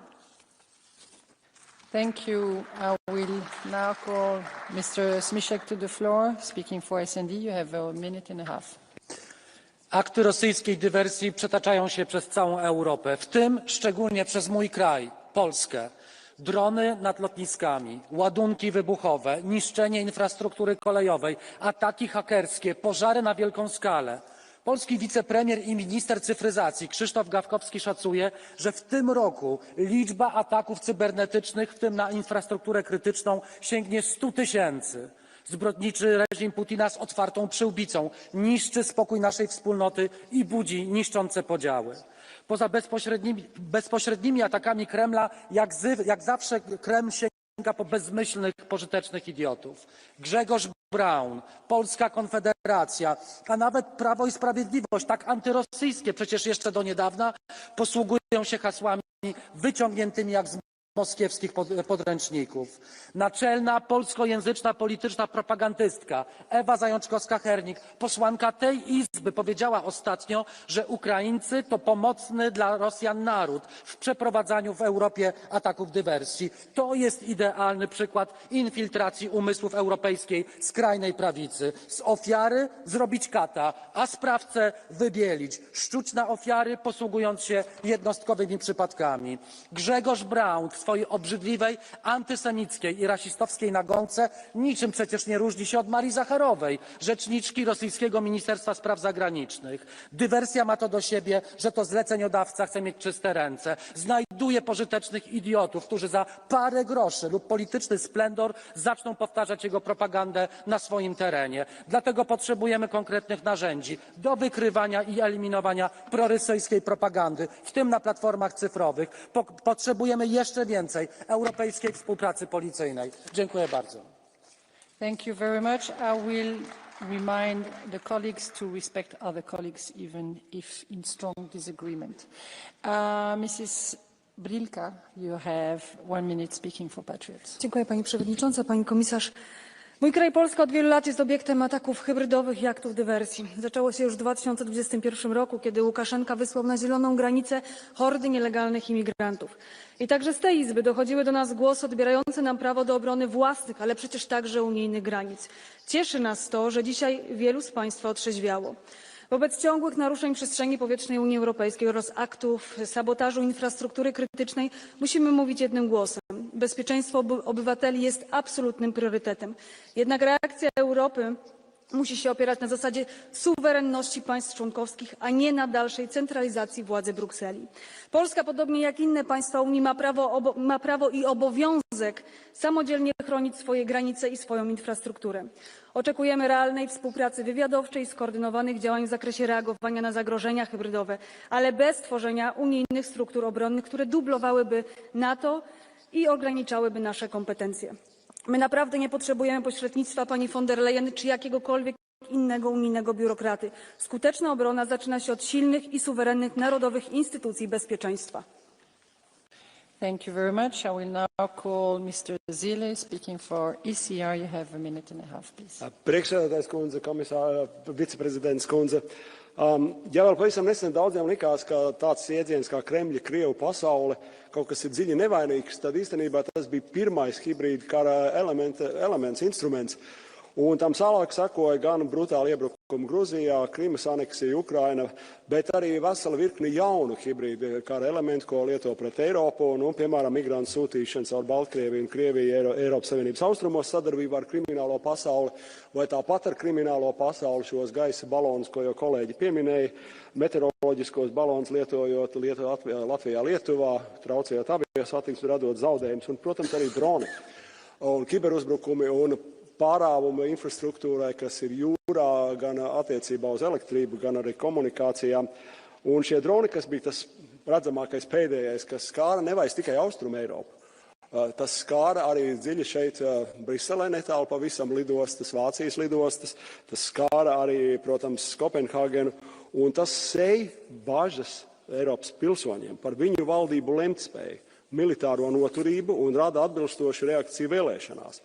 Un mums jābūt gataviem ne tikai lētiem lidojošiem objektiem, kurus pat tad, ja viņus notriec, faktiski tas ir ļoti dārgi, bet gataviem pavisam citiem jauniem, vēl nezināmiem hibrīdu karieročiem, kas būs drīzākais raksturos kopīgi negaidītība, lētums, sadarbība ar kriminālo pasauli un noteikti ietekmi uz Eiropas sabiedrības ejot nedrošību. Un ne tikai Rīgā vai Varšavā, bet arī Parīzē, Briselē un arī tur, kur kalni sargā no Krievijas ģeogrāfiskā ziņā. Paldies! Thank you very much. I will now call Mr. Ostrovicius for Renew. You have 1 minute. Pone pirmininkė, pone komisarė, gerbiami kolegos. Mano tėvynė, Lietuva, gyvena pastovaus hibridinio karo sąlygomis. Kiekvieną dieną patiriame vienokius ar kitokius Baltarusijos ir Rusijos destabilizuojančius veiksmus. Autoritariniai režimai veikia prieš mus sistemingai. Jau kelis mėnesius iš eilės Baltarusijos režimas leidžia meteorologinius balionus, trikdančius Vilniaus ir kitų oro uostų erdvę. Nors balionai šiuo metu gabena tik kontrabandą, jų tikslas kitoks – sukurti saugumo ir ekonominių problemų Lietuvai, kelti nerimą visuomenėje ir nepasitikėjimą valdžios institucijom. Lukašenkos iššūkis ES privalo sulaukti tvirto, koordinuoto ir nuo tolimesnių atakų atgrasančio atsako. Pavojingi sabotažo veiksmai ir saugumo rizikos tęsis, jei ES ir toliau dels ir nesugebės adekvačiai reaguoti, priversdama Baltarusiją ir ją remiančią Rusiją nutraukti hibridinės atakas. Ačiū. Thank you. I will now call Mr. Sinkevicius, speaking for the Greens. Gerbiami kolegos, gerbiama komisarė, mes turime pripažinti, kad gyvename laikotarpiu, kai riba tarp taikos ir karo yra ištrinta. Mes galime tai vadinti hibridiniu karu, provokacijomis, bet jos vyksta nuolat ir kelis metus. Vos tik Belgija pradeda svarstyti ką daryti su užšaldytais Rusijos rezervais, tuoj pat dronai kyla virš Briuselio. Nuolatinės hibridinės atakos prieš Lietuvą, Lenkiją, Latviją, oro erdvės pažeidimai Švedijoje, nei viena iš šalių narių nėra saugi. Bet ko labiausiai trūksta, tai mūsų ryžtingo atsako. Mes vis dar diskutuojame, ką daryti su užšaldytais Rusijos rezervais. Mes vis dar perkame naftą ir dujas iš Rusijos, taip finansuodami tas pačias hibridinės atakas ir įsitraukimą į mūsų rinkimus, taip pažeidžiant demokratijos principus, kuriuos mes čia pat šituose namuose ir giname. Galų gale šešėlinio laivyno laivai. Mes turime atsakyti tuo pačiu, jie negali laisvai plaukioti mūsų jūrose. Kol nebus ryžtingo atsako į Rusijos ir Baltarusijos veiksmus, tol jie toliau juoksis ir hibridinėmis atakomis gąsdins mus ir mūsų piliečius. Thank you. I now call to take the floor Mrs. Gedin from the left. You have 1 minute and a half. Samtidigt som Ryssland fortsätter sitt olagliga krig i Ukraina så trappar man upp hoten mot andra länder, inte minst i Norden och i Baltikum. I svenska Östersjöstaden Kalmar så drabbas ambulanser dagligen av störningar i sina GPS-system. Kartbilder fryser, positioner visas fel och ibland ser det till och med ut som att ambulanserna kör ute i havet. Med stor sannolikhet så rör det sig här om störningar från ryskt territorium. Det här handlar om vanliga människor som hamnar i livsfara till följd av Rysslands och Belarus hybridkrigföring. Låt mig vara tydlig. Ryssland under Putin är en skurkstat. Belarus under Lukasjenko är en skurkstat. Och det är just därför som vi måste stå enade. Stå enade i våra sanktioner och vi måste stå enade i vårt stöd till det ukrainska folkets kamp för frihet och självbestämmande. Men bara under år 2024 så köpte EU-länderna rysk olja och gas för över 22 miljarder euro. Det är mer än det totala stödet till Ukraina. Nu måste det vara ett slut med det. Inte en droppe olja till ska köpas från Putins oligarker. Inte en kubik mer gas. Inte en euro till ska finansiera Kremls krigsmaskiner. Därför att skurkstater ska inte belönas. Thank you. I will now call to take the floor Mr. Volgin. Speaking for ESN, you have 1 minute, please. Уважаеми колеги, налага се да ви припомня, че най-големият атентат срещу ключови за Европа обекти е взривяването през 2022 година на 3 от 4-те тръби на Северен поток. И този взрив не беше извършен от руските, нито от беларуските служби. Беше извършен от украинска диверсионна група. Преди няколко месеца отново Украйна атакува нефтопровода Дружба, по който се доставя петрол на Унгария и Словакия. Пак ви напомням, че това са страни членки на Европейския съюз. Вижте каква абсурдна ситуация се получава. Докато ние се борим с въображаеми руски заплахи и с някакви дронове, които никой не знае чии са, Киев съвсем реално разрушава европейската енергийна инфраструктура. И това поведение не само не е укорявано, ами се намират европейски лидери като полския премиер Доналд Туск, които хвалят властите в Киев за извършените от тях саботажи. А властите в Германия, страната, която най-силно пострада от атентата срещу Северен поток, мълчат, за да ги обвинят, че са агенти на Путин. Този Европейски съюз, чието ръководители жертват истината в името на политическата коректност и фалшивата идеология, няма никакво бъдеще. Благодаря.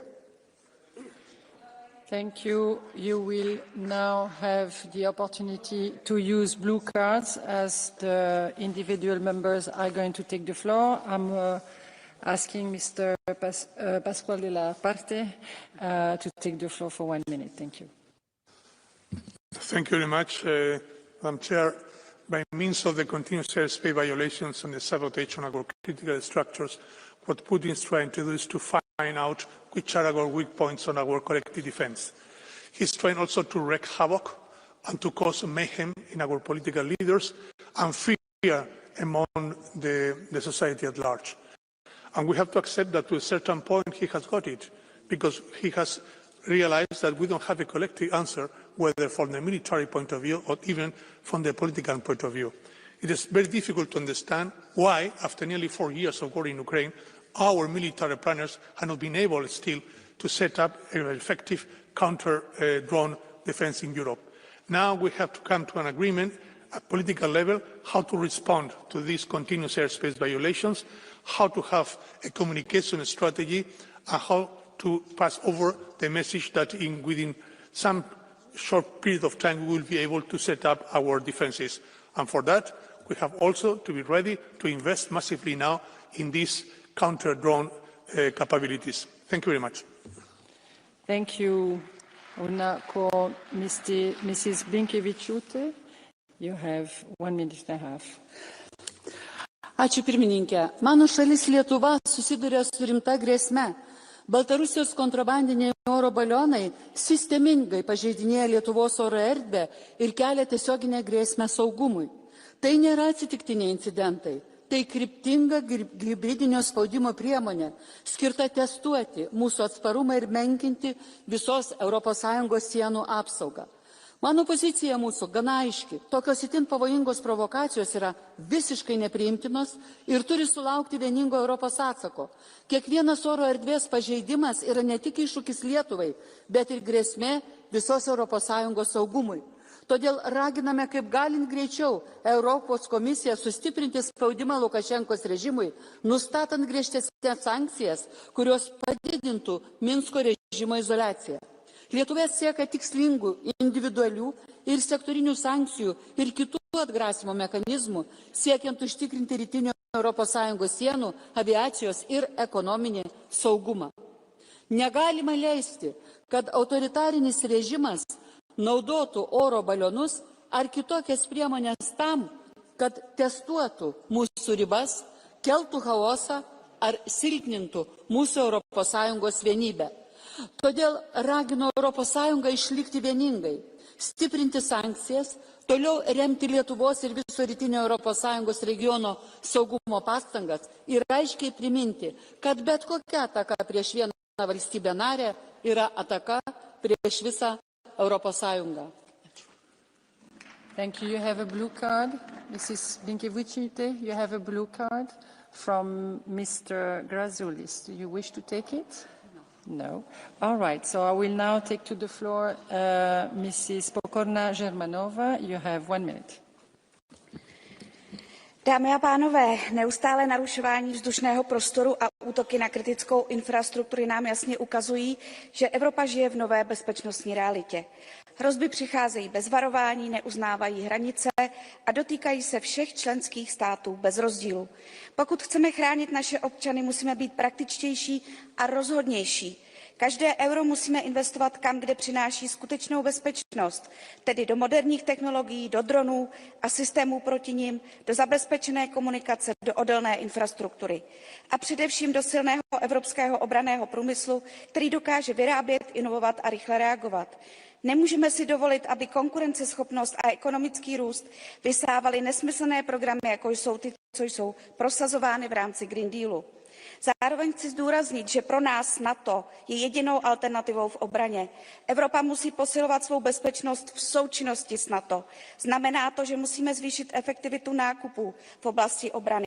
Předpokládá to podporu evropské obranné výroby, malých a středních podniků a inovátorů. Naléhavě si potřebujeme vybudovat technologickou převahu. Firmy musí být konkurenceschopné, flexibilní a mít přístup k nejnovějším technologiím. Děkuji. Thank you. I will now call to take the floor Mr. Kamiński. You have 1 minute. Szanowni Państwo, od szeregu miesięcy rosyjskie służby specjalne organizują na terenie państw Unii Europejskiej działania terrorystyczne. Celem tych ataków są obiekty infrastruktury krytycznej, centra handlowe, lotniska. Jesteśmy o krok od śmierci naszych obywateli. Rosjanie chcą wywołać chaos i strach. To jest ich stała metoda, konsekwentnie stosowana od czasów sowieckiego komunizmu. Rosja jest państwem terrorystycznym, a jej władze nie mają żadnych politycznych ani moralnych zahamowań, aby terroru używać. Rosjan w tych działaniach wspiera reżim Łukaszenki. Białoruś stała się bazą wypadową dla rosyjskich szpiegów i sabotażystów. Reakcja Unii na akty terroru musi być silna, Komisja ma możliwość bezzwłocznego umieszczenia Rosji i Białorusi w wykazie państw wysokiego ryzyka prania pieniędzy i finansowania terroryzmu.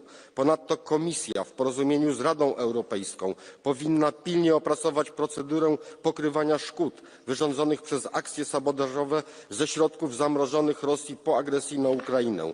Należy również zawiesić ruch wizowy z Białorusią i Rosją, a na zewnętrznych granicach Unii zamknąć przejścia graniczne z tymi państwami. Tylko twarda odpowiedź na akty terroru będzie zrozumiała dla Kremla. Brak odpowiedzi zachęci. Please respect your timing. Thank you. I will now call Mr. Pat for 1 minute, please. Dear colleagues, a couple of examples of Russia's activities in EU countries over the past few weeks. The EU and NATO central hub, Brussels Airport, had to halt operations on several evenings due to drones. There was an explosion on one of Poland's busy railway lines. Vilnius Airport has been repeatedly closed because of balloons, and so on and so on. Russia is consistently endangering the security of Europeans and is becoming increasingly brazen. But what is Europe's response to the violation of its member states' sovereignty? Essentially silence. And even more, there is still no courage to decide on using frozen Russian assets to support Ukraine. The only message this endless hesitation sends to Russia is that it can push even further in its hostility towards Europe. It is time to put an end to this. EU leaders must find the courage to make decisions, from the use of frozen Russian assets to giving a clear response to the harassment of Brussels and other European airports and attacks Poland's railway. Thank you. Thank you. Mr. Lagodinsky, you have 1 minute. Thank you. Liebe Kolleginnen, liebe Kollegen, Europa wird nicht irgendwann angegriffen. Die Angriffe finden jetzt statt. Wir sehen sie, wir lesen über sie, wir sind betroffen. Und ganz ehrlich, bisher haben wir keine überzeugende Antwort gefunden auf diese Angriffe. Weder technisch noch strategisch. Eine Drohnenwand, ja, irgendwann, 2030 oder so. Irgendwann? Nein, irgendwann ist keine Lösung. Wir müssen jetzt handeln. Dafür 3 Vorschläge. Erstens, wir müssen von Ukrainerinnen und Ukrainern lernen. Kein Land in Europa hat unter größtem Druck mehr Drohnen abgeschossen als Ukraine. Deshalb muss Ukraine schon jetzt bereits in künftige europäische Verteidigungskooperation integriert werden. Und das haben wir mit European Defence Fund oder auch EDIP geschafft. Das sind die ersten Schritte. Die anderen müssen folgen. Zweitens. Wir müssen den Schutz kritischer Infrastruktur prioritär behandeln. Deutschland kommt da eine ganz große Verantwortung zu, als einer industriellen Nation Europas. Und drittens, wir müssen an unserer Haltung arbeiten. Es muss klar sein, die Angriffe, die finden schon jetzt statt. Thank you. Mr. Panayotou, you have 1 minute, please. The EU is falling again to hypocrisy and double standards. I agree with all of you that it's a very serious issue that Russia violated the airspace of the EU around 40 times this year. But I'm shocked that none of you is pointing out that Turkey did the exact same thing against my country, Cyprus, more than 1,000 times only in 2024. Greece and Cyprus suffered these airspace violations by Turkey every single week, but this is not what we are debating about in the European Parliament today. Instead, we are putting our focus on the violation of our airspace by Russia, while we stay silent about the same actions made by Turkey. So, to start fixing these double standards of the EU, I propose to you that the next plenary session in the European Parliament will have a debate about Turkey's violation of airspace. I hope I have all of you your support. I love you all. I will now call to take the floor. Meneer Waterbeke, u heeft 1 minuut. Dank u. Dank u wel, voorzitter, collega's. De afgelopen maanden konden we geen kranten open doen zonder nieuwe hybride aanvallen door Rusland via drones. te moeten lezen. Ook België is daar niet van gespaard gebleven. En het zijn allemaal geen alleenstaande incidenten. Het is een strategisch patroon dat onze veiligheid, onze economie en onze democratie rechtstreeks probeert te viseren. En de realiteit is eenvoudig. Er is geen enkele lidstaat die dit alleen aan kan. Een drone die vandaag via een netwerk in Tallinn test, die kan morgen onze havens in Zeebrugge of in Antwerpen raken. Hybride dreigingen die stoppen niet aan de grenzen. En dus onze reactie die kan ook niet stoppen aan de grenzen. Een gezamenlijke Europese aanpak is cruciaal om eensgezind een antwoord te kunnen bieden aan de agressie uit het Kremlin. Gemeenschappelijke monitoring, gedeelde informatie en een Europees gelaagd detectie- en afweersysteem, zoals reeds voorgesteld door de Commissie, moeten daarvoor de basis vormen. Want na het testen en het pesten volgen ongetwijfeld nog verdere stappen als we niet ingrijpen. De lidstaten en de Commissie moeten nu de handen in elkaar slaan om een halt toe te roepen aan deze hybride aanvallen. Laat ons daar werk van maken. Dank u wel. Thank you. I'm asking to take the floor, Mr. Mixer. You have 1 minute and a half.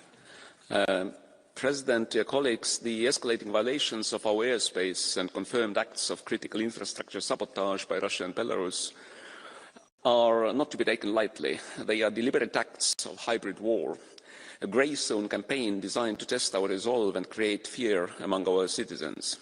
Our response must be united and resolute. When it comes to incursions by manned military aircraft, this is not hybrid. Fortunately, we have robust protocols and NATO capabilities in place. We don't need to reinvent the wheel. However, our response must be fully proportional and fully coordinated, but firm, including by kinetic means if necessary. Second, the threat from drones and physical sabotage is intensifying. We condemn these criminal acts, obviously, but condemnations are not sufficient. The attack on Polish rail line was an attack against our security, but also against our logistical support to Ukraine.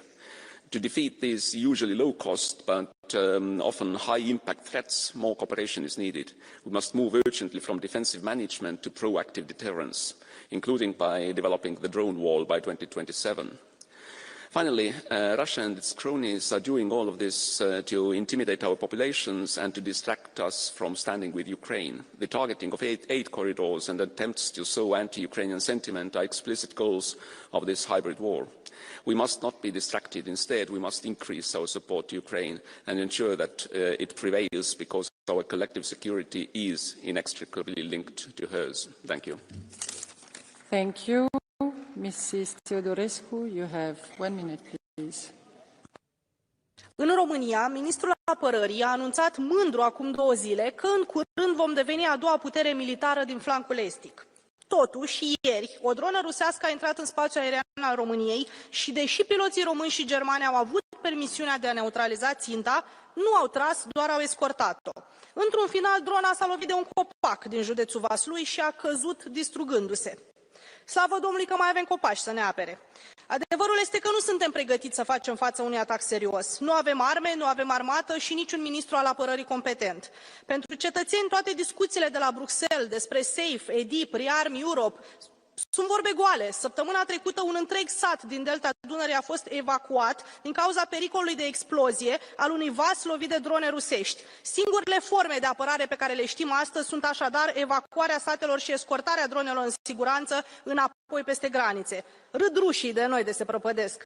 Până nu se va întări realmente flancul estic al UE cu sisteme antidrone de ultimă generație, cetățenii UE nu vor fi protejați. Poate nu ar strica să folosim o parte din banii pe care îi dăm Ucrainei pentru a întări apărarea din țările UE aflate la granița războiului, cum ar fi România, Polonia, Ungaria sau Slovacia. Thank you.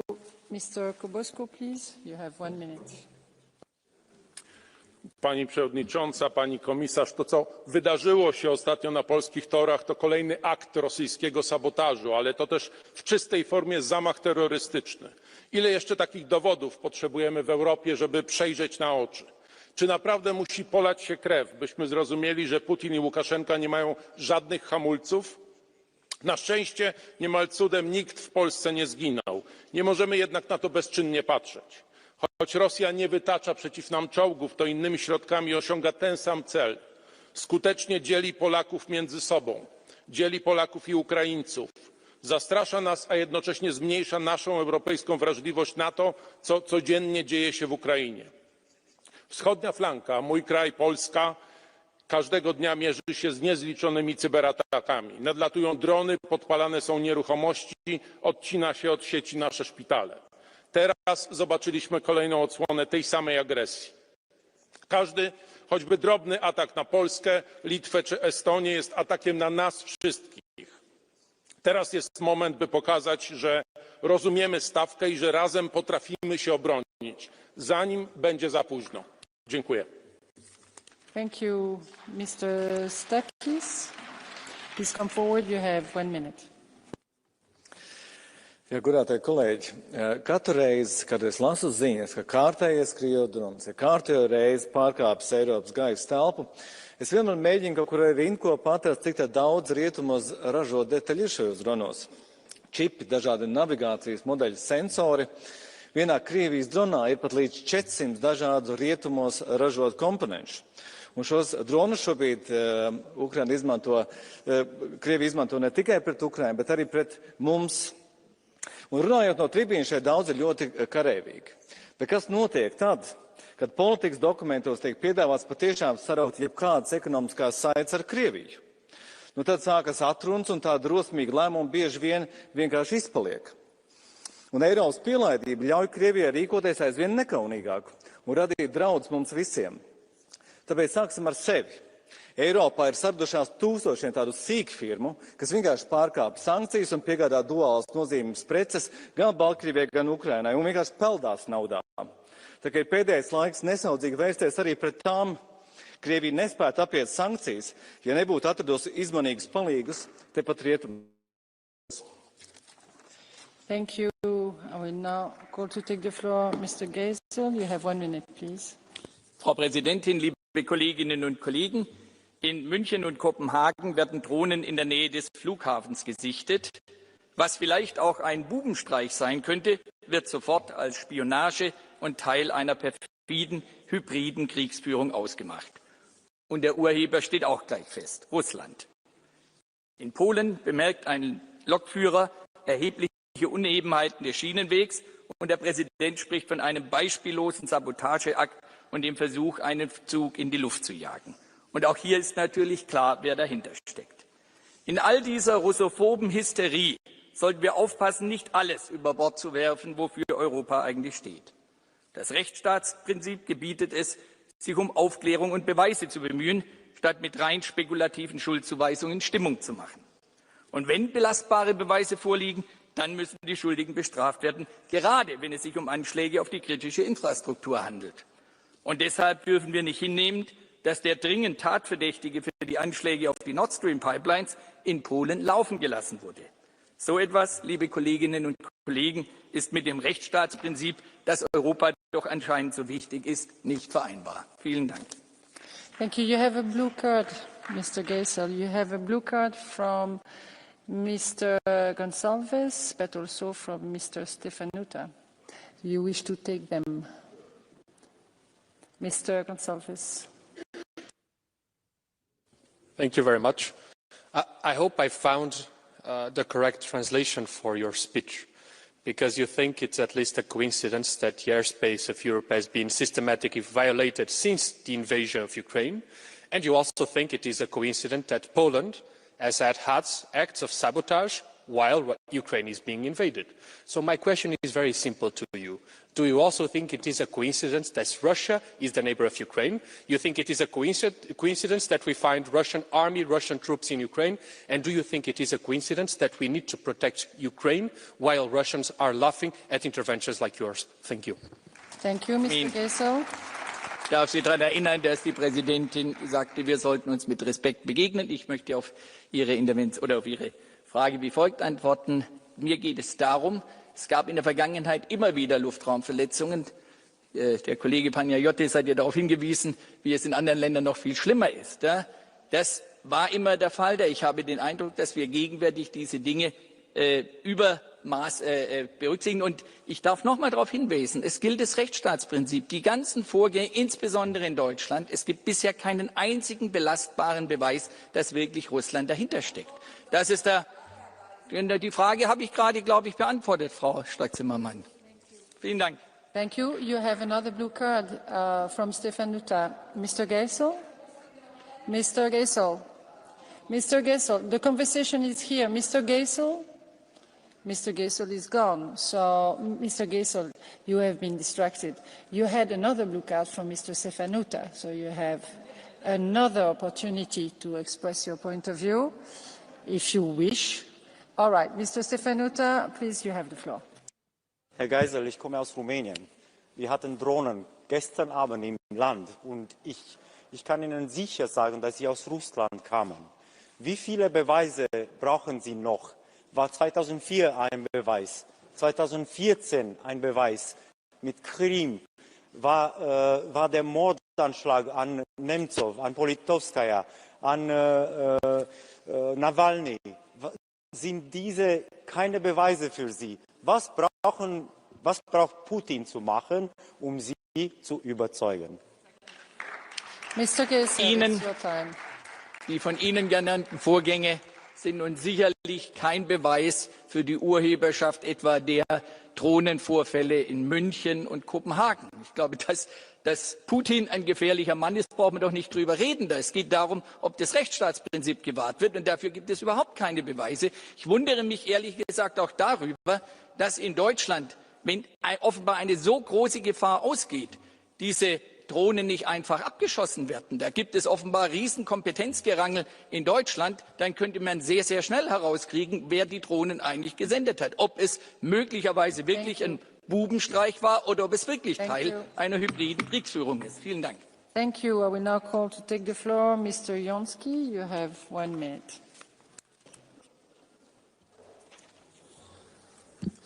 Bardzo dziękuję, Pani Przewodnicząca. Jak przestrzegał wybitny polski dowódca wojskowy Władysław Sikorski, tylko silni mogą być wolni. I dziś właśnie Rosja i Białoruś sprawdzają, czy Europa jest silna, czy Europa jest zjednoczona, jednocześnie naruszając naszą przestrzeń powietrzną i atakując infrastrukturę, od której przecież zależy bezpieczeństwo Polski i całej Unii Europejskiej. I to nie są prowokacje, to jest test naszej odporności. Dlatego potrzebujemy bezlitosnej jasności. Europa nie pozwoli się zastraszyć. Europa nie będzie miękkim celem. Europa odpowie zdecydowanie. Dlatego wzmacniamy ochronę na wschodniej flance, reagujemy wspólnie, natychmiast i uderzamy sankcjami tam, gdzie agresor najbardziej to poczuje. A do tych wszystkich posłów po prawej stronie, którzy powtarzają rosyjską propagandę, mówiąc, że nie ma dowodów, chcę powiedzieć bardzo wprost. Wasze słowa wspierają Kreml. Koniec z lekceważeniem zagrożenia. Stoicie po stronie Putina. Dziękuję bardzo. Thank you, Mr. Jonski. Mr. Jonski, you have 2 blue cards, one from Mr. Grazulis and one from Mr. Wasik. Do you wish to take them? Thank you. Ik zal nu vragen aan meneer Reuten om naar voren te komen. U heeft 1 minuut en 30 seconden. Dank u.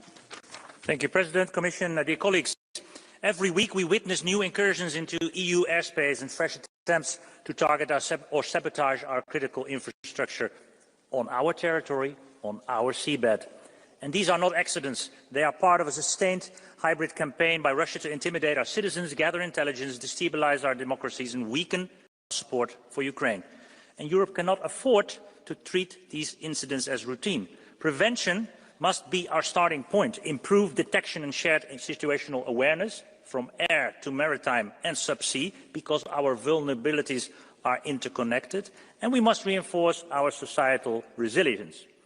No member state can counter all this alone. We must raise our level of cooperation, break down the barriers between national systems, share expertise, intelligence, innovation, strength, capabilities as a true union with a common security and defence policy. Ukraine's expertise in this is invaluable, so we must support, cooperate and invest accordingly in Ukraine. Hybrid attacks demand executive action, timely, coordinated and firm, without ambiguity about rules of engagement. We must be seen as strong and be strong. Our doctrine must evolve, and when the source of an attack is established, we must be ready to escalate. to respond with proportionate retaliation. Europe must show that our airspace, our infrastructure and our values are not up for negotiation. Thank you. Thank you, Meneer Rutten. We have 3 blue cards. No thanks. All right.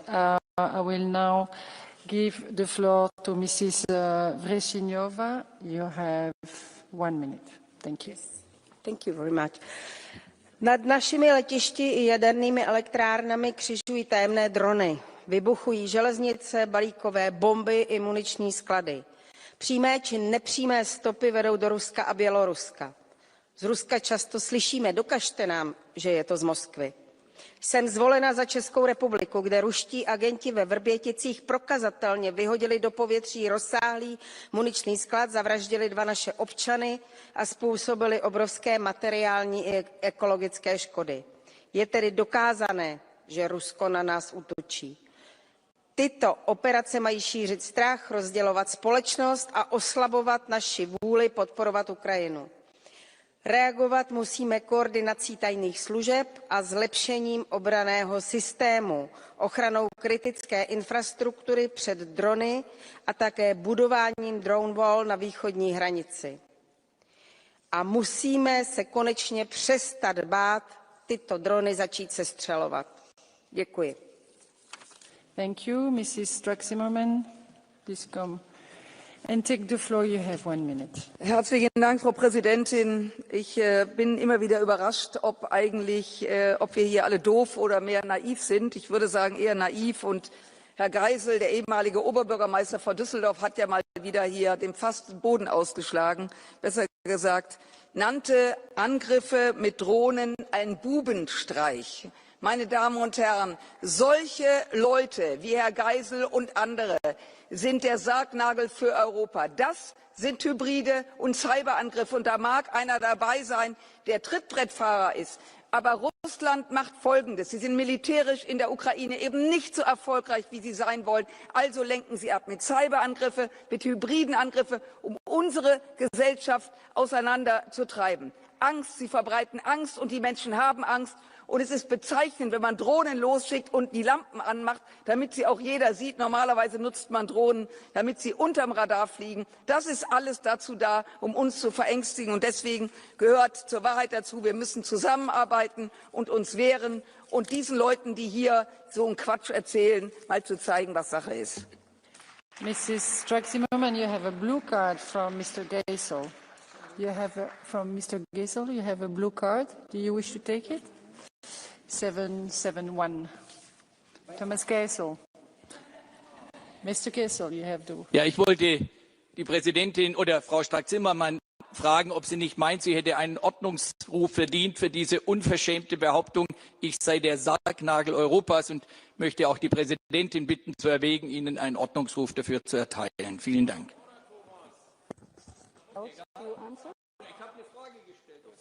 You asked for a blue card, so you are asking a question to Mrs. Strack-Zimmermann. Ja, ich habe Sie gefragt, ob sie nicht der Auffassung ist, für solche unflätigen Bemerkungen einen Ordnungsruf verdient zu haben. Das war meine Frage an Frau Dr. Strack-Zimmermann.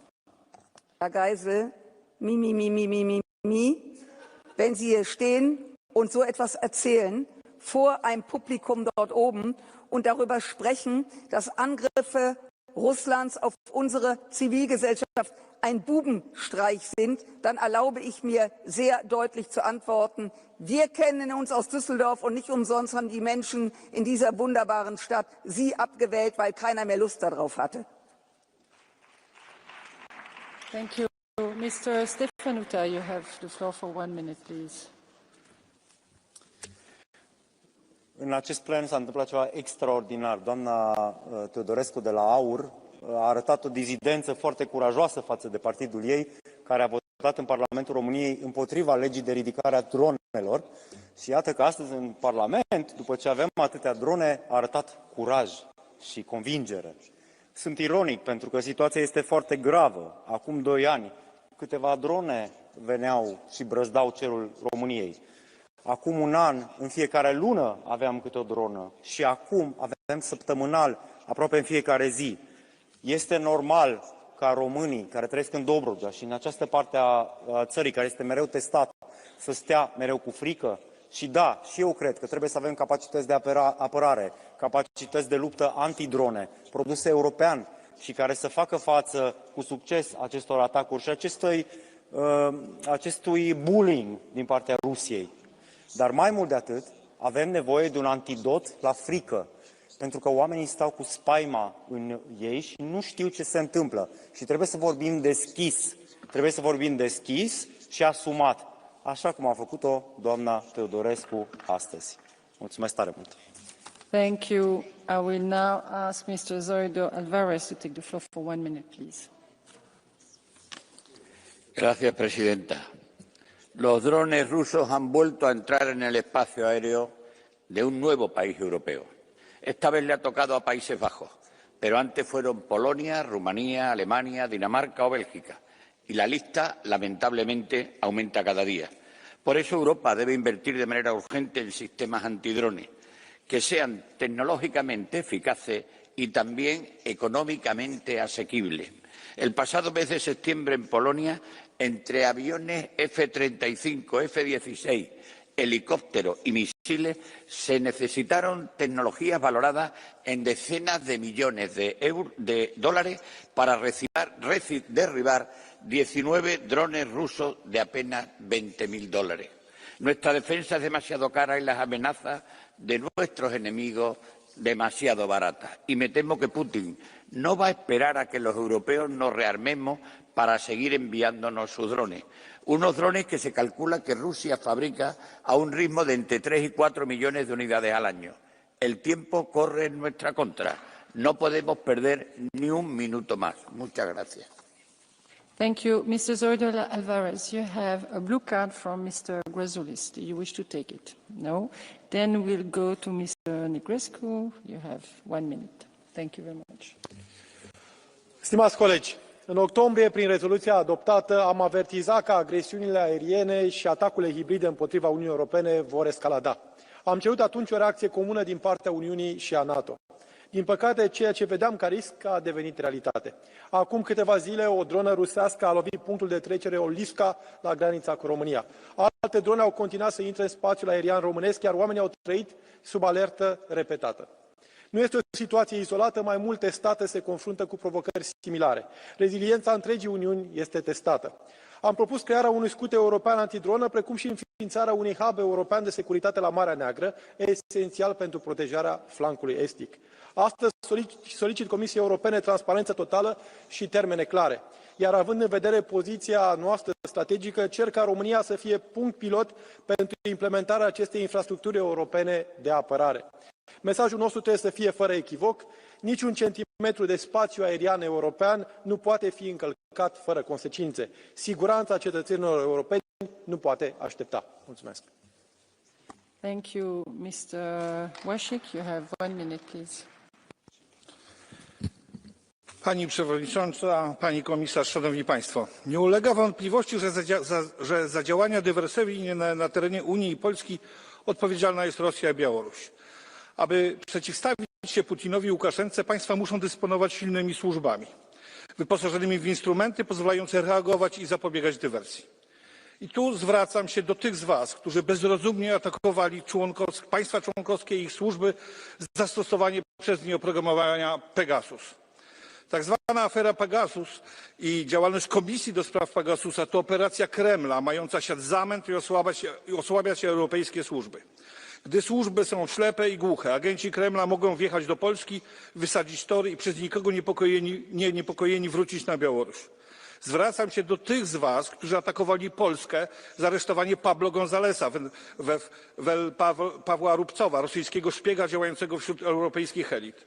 Używaliście skompromitowanego brudnymi pieniędzmi, kto wie, czy nie rosyjskimi, komisarza Reindersa do atakowania Polski za walkę z rosyjską agenturą. Bezkarność i swoboda w działaniu służb Putina to także wasza odpowiedzialność. Użyto was jako pożytecznych idiotów. Mam nadzieję, że tylko pożytecznych idiotów. Powinniście się wstydzić. Thank you. Mr. Wasik, you have two blue cards actually, one from Mr. Kohut and one from Mrs. Scheuring-Wilgus. You don't wish to take them. Thank you. Mevrouw Hilde Voortmans, u heeft 1 minuut, alsjeblieft. Dank u wel, mevrouw de voorzitter, collega's. Er gaat geen dag voorbij of Russische drones schenden het Europees luchtruim, ook in België. En dat is een bewuste strategie van het Kremlin. Met minimale inspanningen onze samenleving ontregelen en onze burgers angst aanjagen. En vooral onze steun aan Oekraïne ondermijnen. Collega's, het is duidelijk. De lidstaten en de commissie moeten veel sneller schakelen, mevrouw de commissaris. Ten eerste, maak werk van het droneluik. We hebben de expertise. Kijk bijvoorbeeld naar het Dronepark in Sint-Truiden. Ik nodig u graag uit. Wij hebben daar de expertise. Zorg ervoor dat die dronemuur er al in 2026 staat. Onder één Europees commando. Met grensoverschrijdende detectie en jamming. Zal die versnelling geld kosten, collega's? Ja, natuurlijk. Maar het zal maar een fractie zijn in vergelijking met de kost van de F-35's die we vandaag op die Russische drones afsluiten. 2. Verplicht de lidstaten tot een gemeenschappelijk defensiebudget.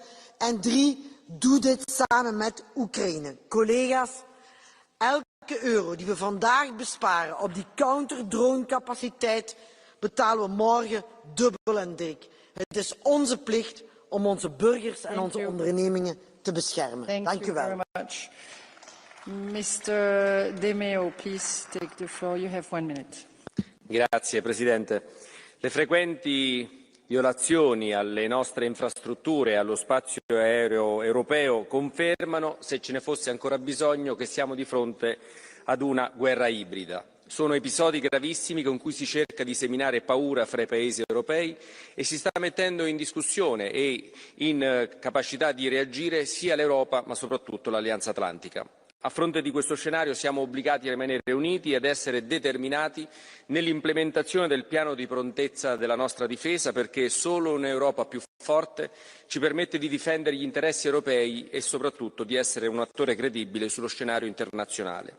L'attuazione del progetto di sorveglianza del fianco orientale e il muro antidrone devono essere delle priorità assolute, perché solo in questo modo potremmo mostrarci all'altezza delle sfide che oggi minacciano la sicurezza dei nostri cittadini e dei nostri cieli.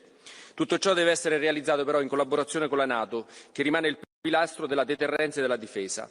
In questa fase cruciale in cui stiamo decidendo il futuro della pace e della sicurezza in Europa, non possiamo permetterci di rinunciare a un gioco decisivo. Per questo lo dobbiamo ai nostri cittadini, alla nostra storia e alla responsabilità che abbiamo nei confronti dell'Unione Europea. Grazie mille. I will now ask Mr. Danielsson to come for 1 minute, please. Fru talman! Drönarintrång som stör kritisk infrastruktur i Danmark, Norge, Sverige och Tyskland. Smuggelballonger som tvingar Litauen att stänga sina gränser. Och i förra veckan såg vi sabotage mot järnvägen i Polen. Järnvägen som människor använder varje dag för att ta sig till jobbet, till skolan, till sina nära och kära. Det här är medvetna försök att skaka om våran trygghet. Och kollegor, när medborgarnas trygghet hotas så måste våra svar vara omedelbara, tydliga och gemensamma. Vi står solidariska med de medlemsstater som drabbas och fördömer Ryssland och Belarus agerande. Nu krävs det att vi gemensamt stärker vårt skydd och investerar mer och klokare i försvaret av vår kritiska infrastruktur. Men vi måste också orka fortsätta stå starka i stödet till Ukraina. För Ukrainas kamp för sin frihet och sitt självbestämmande är i slutändan också en kamp för hela Europas självbestämmande, säkerhet och frihet. Tack för ordet. Much. Mr. Barna, you have 1 minute, please. Thank you, Madam President. Just days ago, we saw Russian aggression directly endanger our citizens and our critical infrastructure. The drone strike on a gas tanker on the Danube forced the evacuation of Romanian villages. This act of brazen economic sabotage is not an isolated incident. It is part of a continuous hostile pattern of airspace violations and hybrid warfare originating from Russia. Romanian air defense systems were activated multiple times near the border, scrambling jets to monitor threats. These are not mistakes. They are deliberate, reckless provocations designated to test our resolve and wear down our defense. When will we stop reacting and start deterring? We must move beyond condemnation. I call on this Parliament, the Commission, the Council to adopt a robust and unequivocal response to these continuous violations. We need a faster, more effective joint mechanism to secure our skies and our critical ports, energy and communication infrastructure. It is time to move decisively of using the seized Russian assets, not just the income but the principle, to fund the defense and reconstruction of Ukraine. History offers a brutal lesson. Weak response will always invite more aggression. I'm very sorry. Mr. Ratas, please. You have 1 minute. Honourable President, dear colleagues, Commissioner, the violence of European airspace and the sabotage of our critical infrastructure are no longer isolated incidents. The form of growing pattern as Russia and Belarus test Europe's readiness, unity and resilience. We all recognise that the drone is no longer a harmless device. A single machine can disrupt an electricity line, interrupt communication and disrupt a logistics chain. A device can cost almost nothing, can trigger damage worth millions where critical infrastructure must be repaired or rebuilt. Military drones have become a tool for killing innocent people.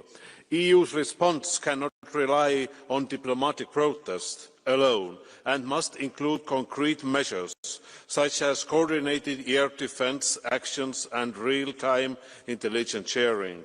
Every violation, whether a military yet crossing borders or any other disruption traced back to Russia or Belarus, is an attack on shared European security, not just the individual member states. Thank you. Thank you, Mrs. Kuzinina. You have 1 minute, please. Dear Chair, our airspace is violated. Our borders are probed. Our cables are cut. This is hybrid war. And the aim of a hybrid war is simple: to sow confusion, to weaken trust, and to break the unity of the target before a single bullet is fired. It is outrageous that even within our own union, Putin's useful idiots try to echo his narratives. Dear President, Finland knows the cost of a long border we defend it every day. This is not the time for half measures. This is the time for unity and adequate financing. This is time for action. We must shield our cables, guard our ports, secure our skies. We must protect our people. Thank you. Mr. Zalimis, you have 1 minute, please. Dear colleagues, in recent months we have experienced a new wave of hybrid provocations from Belarus and Russia, including air balloon incursions to Lithuania. First, it is important to underline that these actions against Lithuania by Belarus, and here I would like to underline there is no doubt regarding attributability or a breach of at least a duty to prevent, come despite the recent diplomatic efforts of the US to secure political prisoner releases and open channels of dialogue. Lukashenko's behavior makes it clear the regime has no interest in building constructive relations with the West.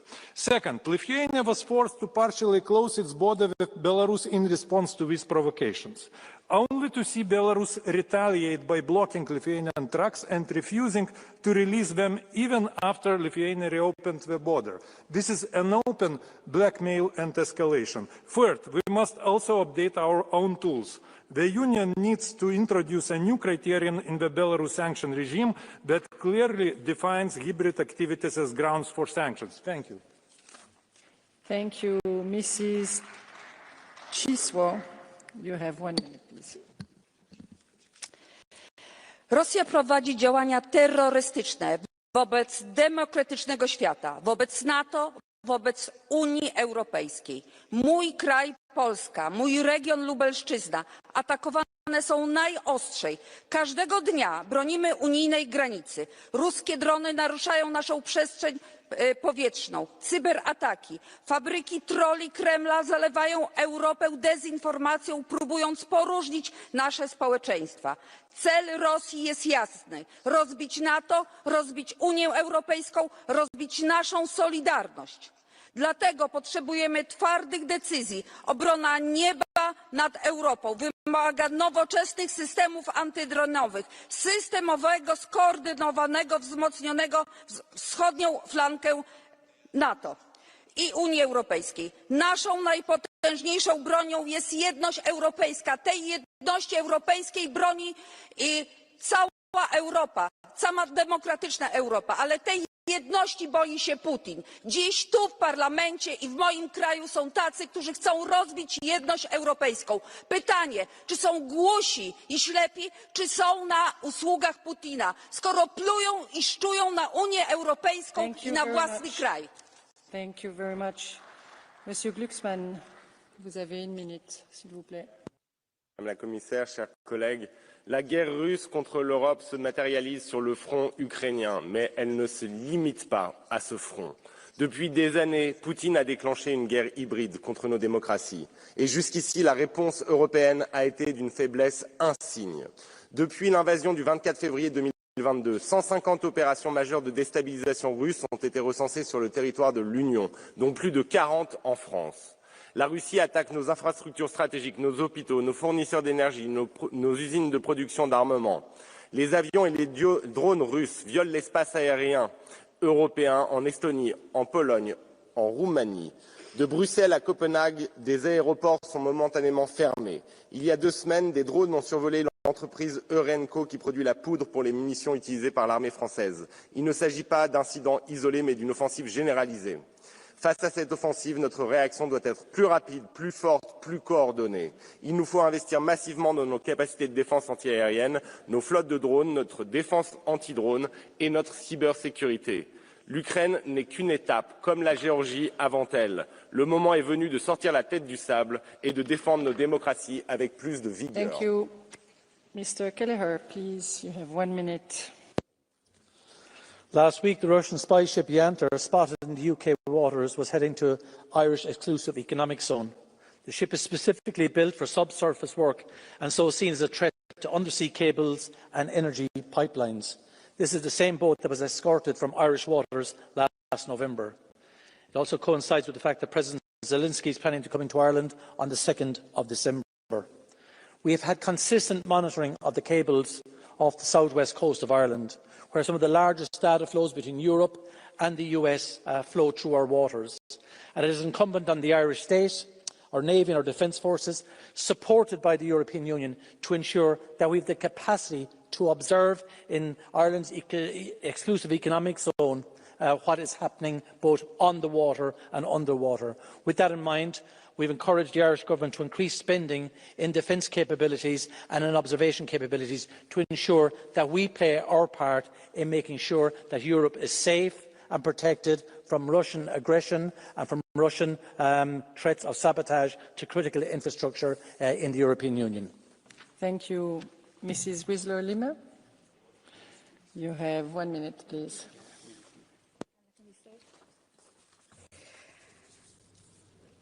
La lucidité nous oblige à reconnaître que la guerre injustifiée, brutale et illégale menée par la Fédération russe contre l'Ukraine est aussi la nôtre, qu'elle est dirigée contre une démocratie qui se fortifie, et puis aussi reconnaître que les intentions hégémoniques de la Russie ne s'arrêtent pas à l'Ukraine. Les inquiétudes existentielles des pays de l'Union européenne à la frontière russe sont bien plus que légitimes, elles sont lucides et responsables. De plus, les attaques hybrides au sein de l'Union européenne contre nos infrastructures critiques sont des attaques dont personne ne doute qu'elles sont orchestrées depuis la Russie et elles fragilisent nos sociétés. Quand des aéroports sont à l'arrêt, le coût est énorme et cela déstabilise. Nous avons besoin de sécurité. Or, l'Union européenne est sujette à des violations continues de son espace aérien et maritime par la Fédération russe. Ne pas reconnaître le danger qui émane de la Russie, c'est faire défaut aux responsabilités qui nous incombent en tant qu'élus. Pour faire face, il faut reconnaître le danger et agir. Ce sont des attaques contre l'Union européenne et la démocratie. Et je voudrais exprimer notre solidarité avec la Pologne, qui a réagi avec détermination au sabotage dont elle a été victime. Nous devons faire front commun et puis construire une défense européenne commune. Merci. Merci beaucoup. Mr. Tomac, you have 1 minute, please. Mulțumesc, doamnă președintă, doamnă vicepreședintă. După ce a anexat Crimeea, Putin a promis că nu se va mai atinge de Ucraina și totuși de aproape 4 ani de zile duce un război absurd cu milioane de victime. Cu toții am crezut că Putin se va opri la acest război absurd, însă astăzi dezbatem despre provocările pe care le comite Rusia împotriva Uniunii Europene. În urmă cu câteva zile a fost atacat cu drone singurul punct de frontieră care leagă sudul Ucrainei de Uniunea Europeană, pe la Isaccea, Orlivka. Deci provocările Rusiei vor continua și de aceea este esențial să insistăm pe sancțiuni.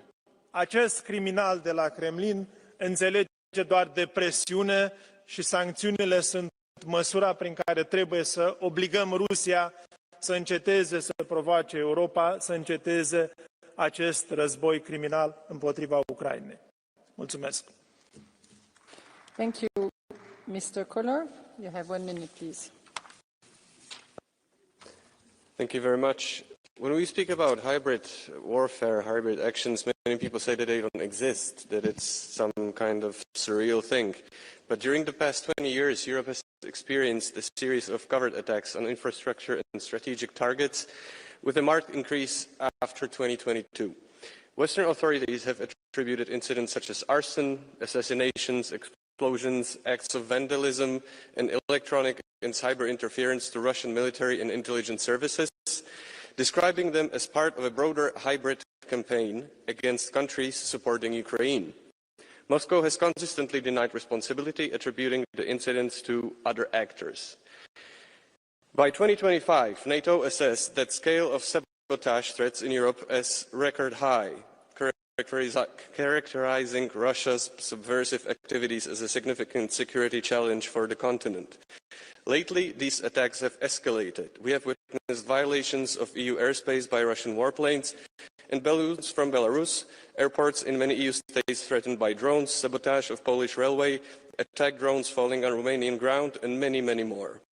All that because we still support Ukraine and because we play a part in the peace negotiations. We must take action. Shoot first, ask later. Thank you. Thank you, Mr. Protas. Please, you have 1 minute. Szanowni Państwo, jesteśmy świadkami nowej odsłony wojny hybrydowej prowadzonej przez Rosję i Białoruś z Polską i z całą Unią Europejską. Ta nowa odsłona ma niestety charakter ataków terrorystycznych, zagrażających bezpośrednio życiu i zdrowiu obywateli. Te działania i ataki są organizowane i prowadzone w taki sposób, aby zniechęcić nas do wspierania Ukrainy, aby skłócić i podzielić Europę. To przemyślana strategia nakierowana na zwycięstwo Rosji, osiągnięcie przez nią celów z roku 2022, a w konsekwencji wzmocnienie Putina. Nie możemy na to pozwolić. Potrzebujemy dalszych solidarnych i skonsolidowanych działań wspierających walczącą Ukrainę.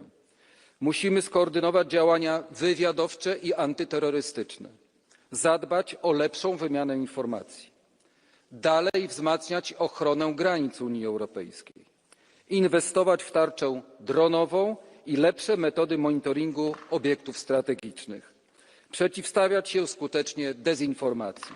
Taka musi być.